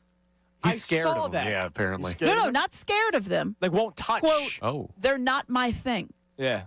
That I don't trust people who don't like dogs. Yeah, so that guy. Like, I get it if you're allergic or maybe you're a bit, and that's what you say. Like, hey, listen, I had this bad interaction. It's a golden retriever, by the way. So Yeah, no whatever. franchise quarterback of mine. They're not like cats that climb on, like poop in a box and then It wasn't climb like a all German over your Shepherd he food was for you. looking at and being like, I don't know about that dog. It was a golden retriever. He's like, they're not my thing. Yeah. little strange. I'm out on Bo Nix. A little strange. That was Still a odd to me. believer. Yeah. Oh, that was odd. That's An odd interaction. All right, Connor, what do we got on the text line at 610-632-0975? You take logic out of it. Would you move on from Nick Sirianni? Obviously, the logical answer is it probably can't be done, especially with the candidates that want to have power, and that's not what the Eagles do. If they fired, let's say they actually did fire Sirianni today, it would be another I don't want to say no name, but like a commodity that the Eagles can control. Right. It wouldn't be John Harbaugh. No. It wouldn't be. No, yeah. I wouldn't want John Harbaugh. So I'm one of the odd people that wouldn't. I would not be happy to see John Harbaugh. All right, what do we got on the text line? All right, John from HV, which I guess is Huntington Valley, says, yes. I think Nick is a good guy, and I would like to get a beer with him, but I'd be okay with him not coaching my football team anymore. I agree. The reality is that he won't be fired, but I disagree, and that's a logical decision given what we've seen in 2023 and 2025. His inability to remove his buddy and right the ship this year is inexcusable. By the way, off of every story I've ever heard, John, you can attest to it because you vacation in a certain in a similar spot as Sirianni. He would Yes. buy that beer for you. He's that guy. No, he's fantastic. Yeah. Every time we arrive, they say Coach Sirianni was just here with his family like a month before us, and they're like, "What a great guy!" And he's kind and he's generous to everybody, and he's a real down-to-earth person. It's fantastic. There's no interaction with him that seems to be a bad one. No. Yeah, he seems Unless you like play a wide fantastic receiver. person. Yeah, exactly. Well, yeah. By the way, I Or don't know your why. opposing fans. I don't know why you saying Huntington Valley made me think of this because it makes no sense whatsoever. But What's that? Elkins Park. So What? Again, no correlation. Did you see the 16-year-old pitcher No. out of Elkins Park? Looks like he pitches at St. Joe's Prep. It popped up on my timeline yesterday. Yeah, I must have just missed it. His name is Cole Kuhn, like the fullback for the Packers. K-U-H-N? Kuhn. Kuhn. Okay. Oh, I knew a Greg Kuhn when I grew Yeah. up. So Kuhn, Okay. Kuhn. Well, if it's like the Packers guy, that's Kuhn. Yeah. Okay, so the it's guy- either he's Cole that guy. Kuhn or Kuhn. I was Not at sure. PSAC school. Or Bowie Kuhn. He is 6'6", 197 pounds. Is a Duke commit. Well, I'm out. See you guys later. Done. Baseball. Ah. Throws 102 miles per hour at 16 years old. That's it? Duke baseball. Does he have a family member that played the sport? Good question. Is he related? Because John Kuhn is from Right. the area, right? Or somewhere Yeah. from. He went to That's a like. good question. I'm He went to not like sure. Shippensburg. I don't know. Oh, he was a ship guy? I didn't He's a know that. PSAC guy. I know he's PSAC. Hold How on. about- how about Hold on, That's everybody. interesting. I have a lot of. That's good I have a Kuhn lot of family knowledge I have there, a lot of Amy. PSAC information. He did go to Ship. How about Nailed that? it. Crushed it. I'm out. Maybe he is. Maybe he's related. Hold on. I don't know. You know what's great is you're saving some of your good stuff, and this is your first 2-hour. So Yeah, that's John right. Kuhn is from York, Pennsylvania. So we have a local Him kid to and keep an Taylor eye on. Swift, right? Let's see. She's from Reading. Yeah. I thought she was Or from. from I thought she was. Bottom from line New is York. she's a fraud, as we all have Well, she learned. is. She's no Do Eagles. we fan. really care? Yeah, She's keep a her We out. don't care. I don't like Geography when people minute. masquerade as being Philly people. Then you must. I don't. That's a She's lie. a masquerader. She's a fraud. Stop it, you guys. The whole Fraud. family's fraud. Fraud. As soon as she starts dating Travis, Yeah, she's from Fraud. Reading. Ready? Papa Swift's wearing the Chiefs gear. Can't throw Fraud- a 102. I'm not fraudulent worried family. about her. That's Bring not- it on, Swifties. I cannot wait. I'm always ready. Yeah, Bring I it cannot on. wait Don't for do that. for You your don't son. want that. Yeah, your son to marry some girl, and she's going to be a Cowboys fan, and it's going to be awful. Nah. Yeah. He wouldn't Not also happening. become a Cowboys fan. No, but he would allow it in his home. Disgusting. Just like Changes his allegiances. He's Coming up that. next. Happens all the time. out of the will. You're out. How The important? Salciunas family fortune told her is to be out of no the will. longer yours. How important is the endorsement of your franchise quarterback? That's a rhetorical question, Amy, but we will talk We're about gonna it answer next. it anyway. Here, Jalen Hurts on Patullo next here on 97.5, The Fanatic. All right, this Friday, another cool opportunity to hang out with my friends at Corona. unfortunately, the playoff parties came to a screeching halt this past Sunday when we had a great time at the New Deck Tavern, me and Ricky Bowe. But the Sixers parties continue. So come hang out with me and my friends from Corona this Friday, January 16th at Nick's Bar and Grill. I had an absolute blast last year when I had my Corona appearance there, so much so that I went back just as on my own time. Like, it was such a great bar that I wanted to go back. Located on 2nd Street in Philly. We'll be there from 6 to 8, Sixers pregame party. You don't want to miss it. I'll be getting you ready for tip-off. Great drink specials all night long. $5 Corona and Corona Light bottles, $6 Modelo pints. These are great prices in the city. It's the perfect way to kick off your Sixers night. And the best part is you could win a pair of Sixers tickets to an upcoming home game for this season. So grab your friends, stop by Nick's Bar and Grill, and hang out with us from 6 to 8 this Friday night. It's the Fanatic Sixers pregame party hosted by me, Andrew Salciunas, in partnership with Corona. You got to be 21 plus. Please drink responsibly. For more details, visit 975thefanatic.com, and we'll see you there. Now on 97.5 The Fanatic Sports Update. Eagles offseason gets started. I'm Connor Thomas, and the Birds offseason began yesterday with locker room clean out as players and coaches continue to wrestle with the idea of the season being over. I think we're fighting that with the fan base as well. And as for the news many were expecting to get, Kevin Patullo, no update on his status as Eagles offensive coordinator. But he didn't exactly get a ringing endorsement from Jalen Hurts when he was asked about his performance this year. Do you want him to come back as the offensive coordinator? It's too soon to think about that. And like I said, I put my trust in Howie, Nick, and Mr. Lurie. So a non-committal answer from QB1. We're going to talk about that coming up, but we will keep you updated as well on everything we hear about potential offseason changes for the Birds. Speaking of big potential news, the Phillies meeting with free agent Bo Bichette came and went yesterday. No news on a contract reported, though John Heyman put out this morning that the meeting went very well for what it's worth. We'll keep you updated on the latest news on that front as well. The Sixers took down the Raptors 115-102 last night. Flyers lost to the Lightning 5-1. Both teams are off until Wednesday night. Amy Fadul stays with us for the remainder of the show. This update is brought to you by Mothers Against Drunk Driving. For victims of drunk and drug driving, your grief is unique, but you are not alone. You always have a place at MADD. Call the 24-hour victim helpline at 877-MADD-HELP or visit MADD.org. I'm Connor Thomas for the home of the Sixers, Flyers, and the best Birds coverage, 97.5 The Fanatic and 97.5thefanatic.com.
The final hour of Kincade Salciunas is presented to you by The Bagster. It's a dumpster in a bag. You can get yours today at Home Depot and Lowe's. You need details? Go to Bagster.com. It is 9:31 here on Kincade and Salciunas 97.5. The Fanatic Chris Klepp chimes in on social media.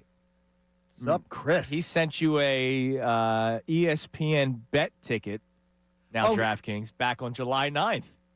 When we had the discussion about the Sixers, right? I was out, but you and Connor had a show that day. The over-under that he got was 43.5. And now it's up to 45.5. He sent a tweet, a little reminder from July 9th. 45 or 44.5? 45.5 now. Went from 42.5 to 45.5. Yeah. Hang the banner already. Yeah. He says he also bet them to win division. Not as confident in that one, but I wouldn't still feel in the good realm of about possibilities. By the way, I would never bet basket division. Who thinks division in basketball? Well, it means you think they're the best team. The only time you think about the division is when it comes into tiebreak. Remember when the Magic leapfrogged everybody, and Magic, you're like, Sixers, what Pacers, was three-way that? tie. Because the Magic had it was because they won their division. I was like, oh, I'll give somebody $1,000. You can tell me the other teams in Orlando Magic's division right now. Exactly. All right, so Amy, we played this earlier today. Welcome in to our 9 o'clock hour audience. You should listen all 4 hours of the show. But that's okay. I get it. People have lives. Jalen Hurts, we're going to take you back to February. The day before the Super Bowl parade, which was on Valentine's Day, love was in the air with the Philadelphia Eagles. People loved Nick Sirianni at the time. A lot of people still do. Yeah, it's just a little broken relationship right now. There was no feelings toward Kevin Patullo because he didn't really exist last year. He was the passing game coordinator. Nick Sirianni will tell you he was the reason why the offense got going last year. This was Jalen Hurts, February 13th. So 11 months ago to the day.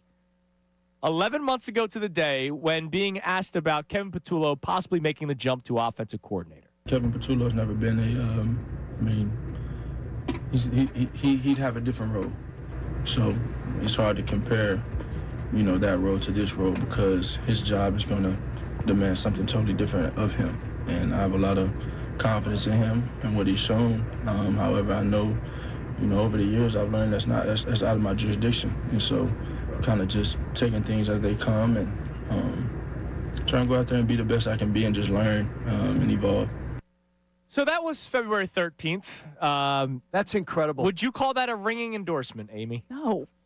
It's terrible. He started a sentence like, well, he's never and it was like, what word can I use? I can't. There's no word that I can use, so I'm going to pivot, and the sentence is now over. It was his Bryce Harper curveball machine moment. They're just two different people. It was like Bryce Harper. Remember when Bryce Harper laughed at the curveball machine with Gabe, and then he was like, "I'm sorry." You're like, wait, no, I'm and sorry. then tried answering the question. And then he was like, in his mind, he's thinking like, this is the dumbest thing I've ever heard in my life. And then Gabe Kapler was fired because he can't manage a baseball team. Well, it's one of a number of reasons. Yeah, or can he general manage a team? We'll see. Yeah. Look, I actually do think he can evaluate talent. I mean, clearly he won 100 games with that direct Giants team. But he didn't evaluate the talent of Yeah, whatever. Somebody else did. So then Nick Sirianni Jalen Hurts was asked about Kevin Patullo during his locker cleanout day yesterday. And you tell me if this answer was better or worse. Do you want him to come back as the offensive coordinator? It's too soon to think about that. And like I said, I put my trust in Howie, Nick, and Mr. Leary. Better or worse? Worse. Then? Way worse. Way yeah, but you know what he's saying, worse. though. Please don't. It's too early to say. It's not my call. I'm going to trust the guys staring at them in the camera. I'm going to trust you to make the right decision, gentlemen. And they know what they're doing. That was great. That's I actually like the answer. We hope they know what they're doing. I like the answer. I hope that Howie and Jeff know what they're doing. We've already talked about this. There's no way that conversation hasn't already come up. Yeah. Jalen, listen, dude. Just get us through the Our bad, okay? We're going to fix it. All right? We know. Jalen's face at that the timeout before 4th and 11. Yep. We've all seen it. We've all seen it. I'm still mad about it, though. As I said, I'm mad about it because of the fact that find your voice. What do you want to do? You're the franchise quarterback. 4th and 11, the guy says it. You look at your head coach, and your head coach shrugs. Then say, I'm out there and be like, are you kidding me? All That's right. that's the play call, guys? And what do you want him to do? He had 10 seconds left. I'll go with B. No, they had a TV timeout. The problem was the play calls were this long, and they all were terrible. Yeah. By the way, I'm proud of Bill. It took him 4 months. They're all terrible. So he's looking at him and be like, I'm going to go with A. And he's like, terrible. That's not good. Nick shrugged his shoulders. Like, Nick was like, okay. Yeah. It was like, why not? Try that one. I'm glad our season's over. Oh, you know what it was? It was the same play. You know what that play was? C.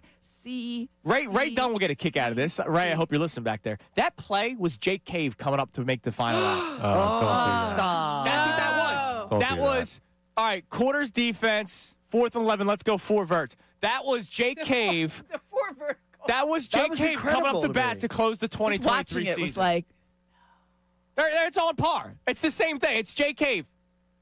It's probably the smartest thing I've ever said. We should go a long time without hearing Jake Cave. Well, like a long time. If Ken Patullo gets fired, we won't mention Jake Cave ever again. I don't believe that. You're going to bring it up. Why do all the smart things you say make me feel bad? Yes, well, because somebody has to say it. That's what I become that person here. Somebody's got to say it. So we didn't play it earlier. There was a follow-up question with Jalen Hurts there, and it was about A.J. Brown. It's very quick. Hear the question about A.J. and Jalen's response. What about A.J. Brown? Would you like A.J.? AJ and I have talked. We're in a great place. Maybe I can talk to him and ask. I don't know what to make of that. AJ and I have talked. Yeah. We're in a great place.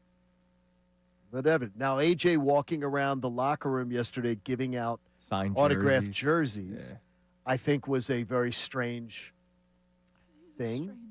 Him walking out very strange. And not speaking to the media after just very strange. Dropping passes. And then not talking yesterday. That's very strange. Yeah. But like, it's not No, it's not unstrange for him. Common for him. No, it's not. It's look at me behaving. It's disappointing. It's disappointing because as a professional, the rest of his team, like I would have a tough time. And I know that these guys know the players, but for me, that I would have a tough time. We're here answering questions.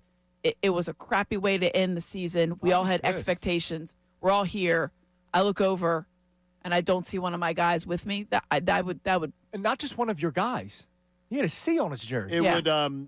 That's tough for me. I would tell you that personally, speaking to someone yesterday, let's just say it wasn't popular with everyone in the room. No, that's not going to sit well. And I think that they do give him a lot of grace because he does his own thing. Listen, receivers are their own people. They're a different breed. But you can give grace to a certain extent until it starts to have an effect on other people. Correct. And I think that that's where you found yourself. No one in a locker room, and Amy, you can answer this the best. No one in a locker room, professional athlete, wants to answer questions about another professional athlete. And that's the kind of crap that goes on when somebody is selfish and leaves the room. Oh, I had a bad game. And then it's like, I'm ditching. They open themselves up to whatever. Like to me, like if you have an issue, whether it's good, bad, indifferent, wouldn't you want to use your voice rather than leave it to somebody else? Correct. And then you could think because the narrative's not your own. Then you don't get to say it because you're not in there. By the way, That, to me, was a Neil little chimes in our YouTube chat saying AJ hasn't spoken since Lori met with him. That's not true. He has spoken after some games. But it hasn't been a while. DeCecco mentioned yesterday he has not spoken since, week 17? It's been a while. He didn't play week 18, so he does not have to speak after that game. It's been a while, but he did speak. I still remember there was the day where he was clicking the jacket a lot. Right. Remember that? And it was, it Yes. was throughout the entire It's like press he needed conference. a fidget spinner. Sure. And so he has spoken to the media. What Jeffrey Lurie told him to stop was going on Twitter and Instagram and Janky And having Rando. these, yeah. Like, that's what they told him to stop. And Twitch. And what I will give AJ credit for is, at that point, he did stop that. Yeah. But that is also when, all of a sudden, the flood of the mysterious, veiled, all the mystery, Diana Rossini Diana reports. Rossini, all the mysterious tweets started. It'll be interesting to see. I didn't put as much stock in him, like the shaking hands and giving away jerseys, because you just don't know who you're going to see next year. We don't know that they didn't do that 2 years ago. I'm never gonna. I don't think they did, but I've had a lot of people, like friends, family, other people, ask, like, is he definitely gone? I'm like, I'm not going to say definitely. I do think that there's a really good chance, and there's been teams that have been expressed interest. There's the thought that maybe his former coach who's now in New England, might be somebody that might be interested. The only thing I hope is well, first off, you know that Howie is not going to take. He's not going to get him on the cheap. Not going to take pennies on the dollar. What was the terminology at the trade deadline? A haul. But I would say haul, this. yeah. I personally, this is just me, and this is maybe petty. I would hope it's the worst outpost they could send him to. Oh, like Cleveland. I would hope it's the worst outpost that he could be sent. I don't think they're going to do that. Well, they want the best return. Best return. They're not going to. The worst place is not going to get you anything back. No, but the best. No, some team may say, "Hey, they're not going to do right by AJ. A young quarterback. Maybe they drafted a young quarterback. They want him to have a big target." Let's look at who's out there. Unless it's a draft pick that hasn't happened yet, then yeah, no. And then what was the point of tanking the season? Raiders. Sure. Yeah, but they're not going to do right by AJ just because they love him. Like no, but I just don't know that there's a scenario where he goes to a crappy team and you get anything of value in return. AJ for Shador. Who says no? Everyone. All right, coming up next. Everyone says no. Behind the scenes with John Kincade. Oh, boy. John doesn't even know where I'm going at with this. Love it. That and something that we never talked about yesterday because the Eagles' demise is what we talked about all day yesterday. I'll bring those both up next. Kincade Salciunas. Amy with us, 97.5 The Fanatic.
Hey, check out the Fanatic deal of the week.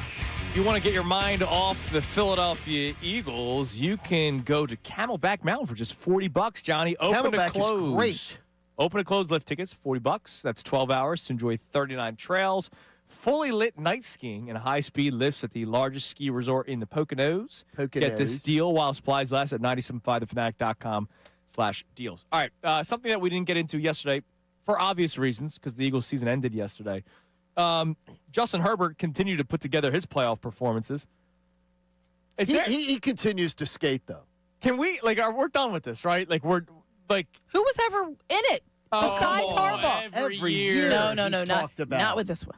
No, not with you. If you go to talent people. Oh, I remember this. Remember the conversation about here's top 10 quarterbacks, and we were all aghast because Jalen Hurts wasn't in the top 15 or whatever. You're right. Justin Herbert is always in there, and I'm like, why? He craps himself every playoff. That's not I'm not even. There's no one that loves Justin Herbert more than Jim Harbaugh.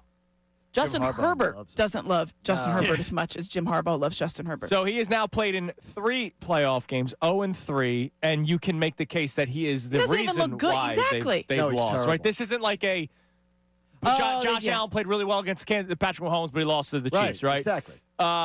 We all know the Jacksonville collapse last year against Houston, where he was a disaster. Now this past game, where they scored 3 points against the Patriots, where the Patriots' big question was, did they get there because of their schedule? Justin Herbert in the playoffs, 3 games now, 106 passing attempts, 58 completions. So that's a 54% completion percentage. 2 touchdown passes to 4 picks. Sacked 6 times. If you watch the game, it's on his own line. The offensive line. Nope. Maybe I'll give him 1 or 2. No. Held on to the ball too long. You got to get out of the way, dude. He has been sacked 13 times in those 3 playoff games. The only good thing that you could say about his performance was he rushed for 57 yards, but he also fumbled the ball, losing one of them. There you go. So no Other than that, interceptions this time, but he did lose a fumble. So that conversation's got to end, the whole Justin Herbert stuff. It just has to. If I'm the Chargers, that's what I'm hitched my wagon to? The prototype. That's what he is. He's a prototype. It's never going to end because it was never about what he's done. It's about what he could do, and he could still do all those things. And they're going to still keep talking about him. Of course they are. If you could squint hard enough, he could still accomplish everything. The other thing, behind the scenes with John Kincade, I don't know why you were so shocked this morning. Connor, you were sitting there. So, when we sit in the prep area, you can hear what's going on the station. And when we're here, it's the ESPN overnight. You were shocked and slightly annoyed by the amount of coverage Aaron Rodgers got. No, he was getting all the coverage. And I don't know why you're shocked. It was the Texans-Steelers Monday Night Football game. The only game on. Okay.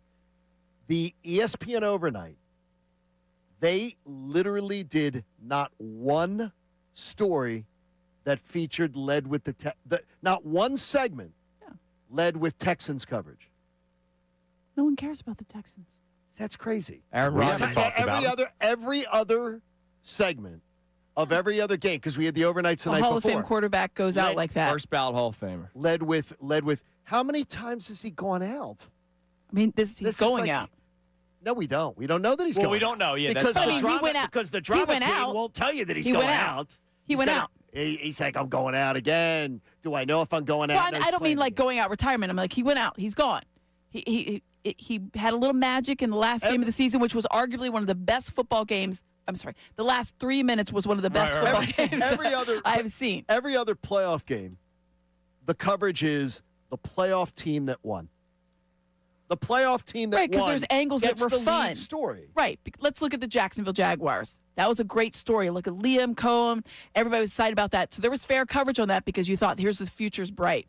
No one's interested in the Texans. Yeah, but the thing is, though, the coverage was on Josh Allen and the Bills, was on the winning team. Right. Was on their 49ers. But there was coverage. There was a lot of Eagles coverage. No, but I mean, that was the negative stories on the Eagles. But right, but there was coverage on the Jags because they were talking about it looks like things are not a complete disaster down there in Jacksonville for a change. No, there was more coverage on the reporter than the actual. Well, that's oh, my gosh. But, I mean, people are like, She's Liam not Cohen. really a reporter. Liam Cohen, looks like he has his quarterback. It was the best Trevor Lawrence has ever looked. Oh, no, going it's back best to he's Clemson. ever looked. So you heard those. You heard a little bit about it. I was just wondering, is the only team. I But C.J. Stroud the looked only awful. team that what are you won- going to talk about except for the defense for the Texans? Yeah, but the only team that won convincingly this weekend on Wild Card Weekend was the Texans. Yeah, because the defense won them No, that but game. I got you. So you Then should talk about their defense. Yeah, well, I think Then ESPN, give them their that doesn't move the needle. exactly. So they're just going for a Aaron storyline. does. They're going for a bad quarterback performance by Aaron Rodgers, To be which honest- they, by the way, did not mention. They did. That was also the problem.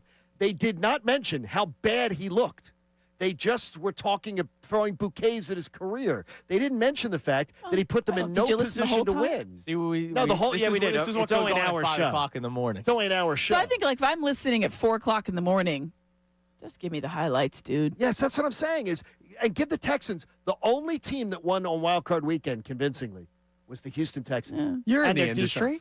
defense. You know, what do we talk about? The thing that most people want to hear about. Do most people I care don't about? think most people even like Aaron Rodgers. They I think don't he's like interesting. him, Polarizing. but they want to hear about Yeah, him. he's interesting. That's why we're talking By the way, about him. now the YouTube chat buzzing about the Herbert. I would have him over Hurts. Oh, jeez. No, Why? the Hurts day will come this week. Dude, well, Oh, my Fine. gosh. I Tomorrow. get, sure, not Justin Herbert. Not There's nothing Justin that you can look Herbert. at Justin Herbert and say, yeah. a prototype. He's got arm strength He's and tall. he's tall. And, Yes. and then he literally pees down his leg during He the, does. He during pees the his playoffs. pants. But he pees like a champion. Unlike Jalen Hurts, Yeah. who in big moments does not. So we did this show today, Amy. I want you to know what we're doing tomorrow. Today's show, and I'm warning our audience. Today's show was take logic out of it. The Sirianni discussion. Tomorrow's only logic. No, tomorrow's take logic out of it. Jalen Hurts. And then I have an evil genius Thursday topic based off of today and tomorrow. I'm excited to But listen. that I can't we divulge can't that even. information yet. I'll tune in. Amy, we're excited that you're going to be a I'll part see of you the guys on show even Friday. more. Again, if you just missed it, Amy has been with us today since the 8 o'clock hour, not just the 9 o'clock hour. And this will also happen on Fridays. Every Friday, Amy will be with us from 8 to 10. We'll be doing Ask Me Amy thing on Fridays, which I'm looking forward to. And we love having you here. Fridays with Fadul, that rolls off the tongue. That's good. Thought about that yesterday. You know, Well done. my brain's always working. Firing It on all does. cylinders In great today. ways. If that's all cylinders, we're in trouble. Good. It's alliteration. Yeah, we are in trouble. All right, so by the end of today, Bo Bichette will be a Philly, right? And Kevin Patullo will no longer be the offensive coordinator of the Eagles. Save us, Phillies. Save us. What happens first? We're circling the drain. Save us. The Yankees, Dodgers, or Red Sox step in? Oh, my gosh. Come Maybe. on, Phillies. All right, everybody. Don't let him win. Have a great rest of your day. We got Middays with Marks coming your way next. Sean Brace in the house again with his expanded role here at the Fanatic, which we're excited about as well. Ray Dunn back there smoking his cigs as always. Everybody have a great rest of your day. We'll be back at it tomorrow morning. It'll be an Adam Schefter Wednesday. What Shefty nuggets can we get tomorrow? We'll find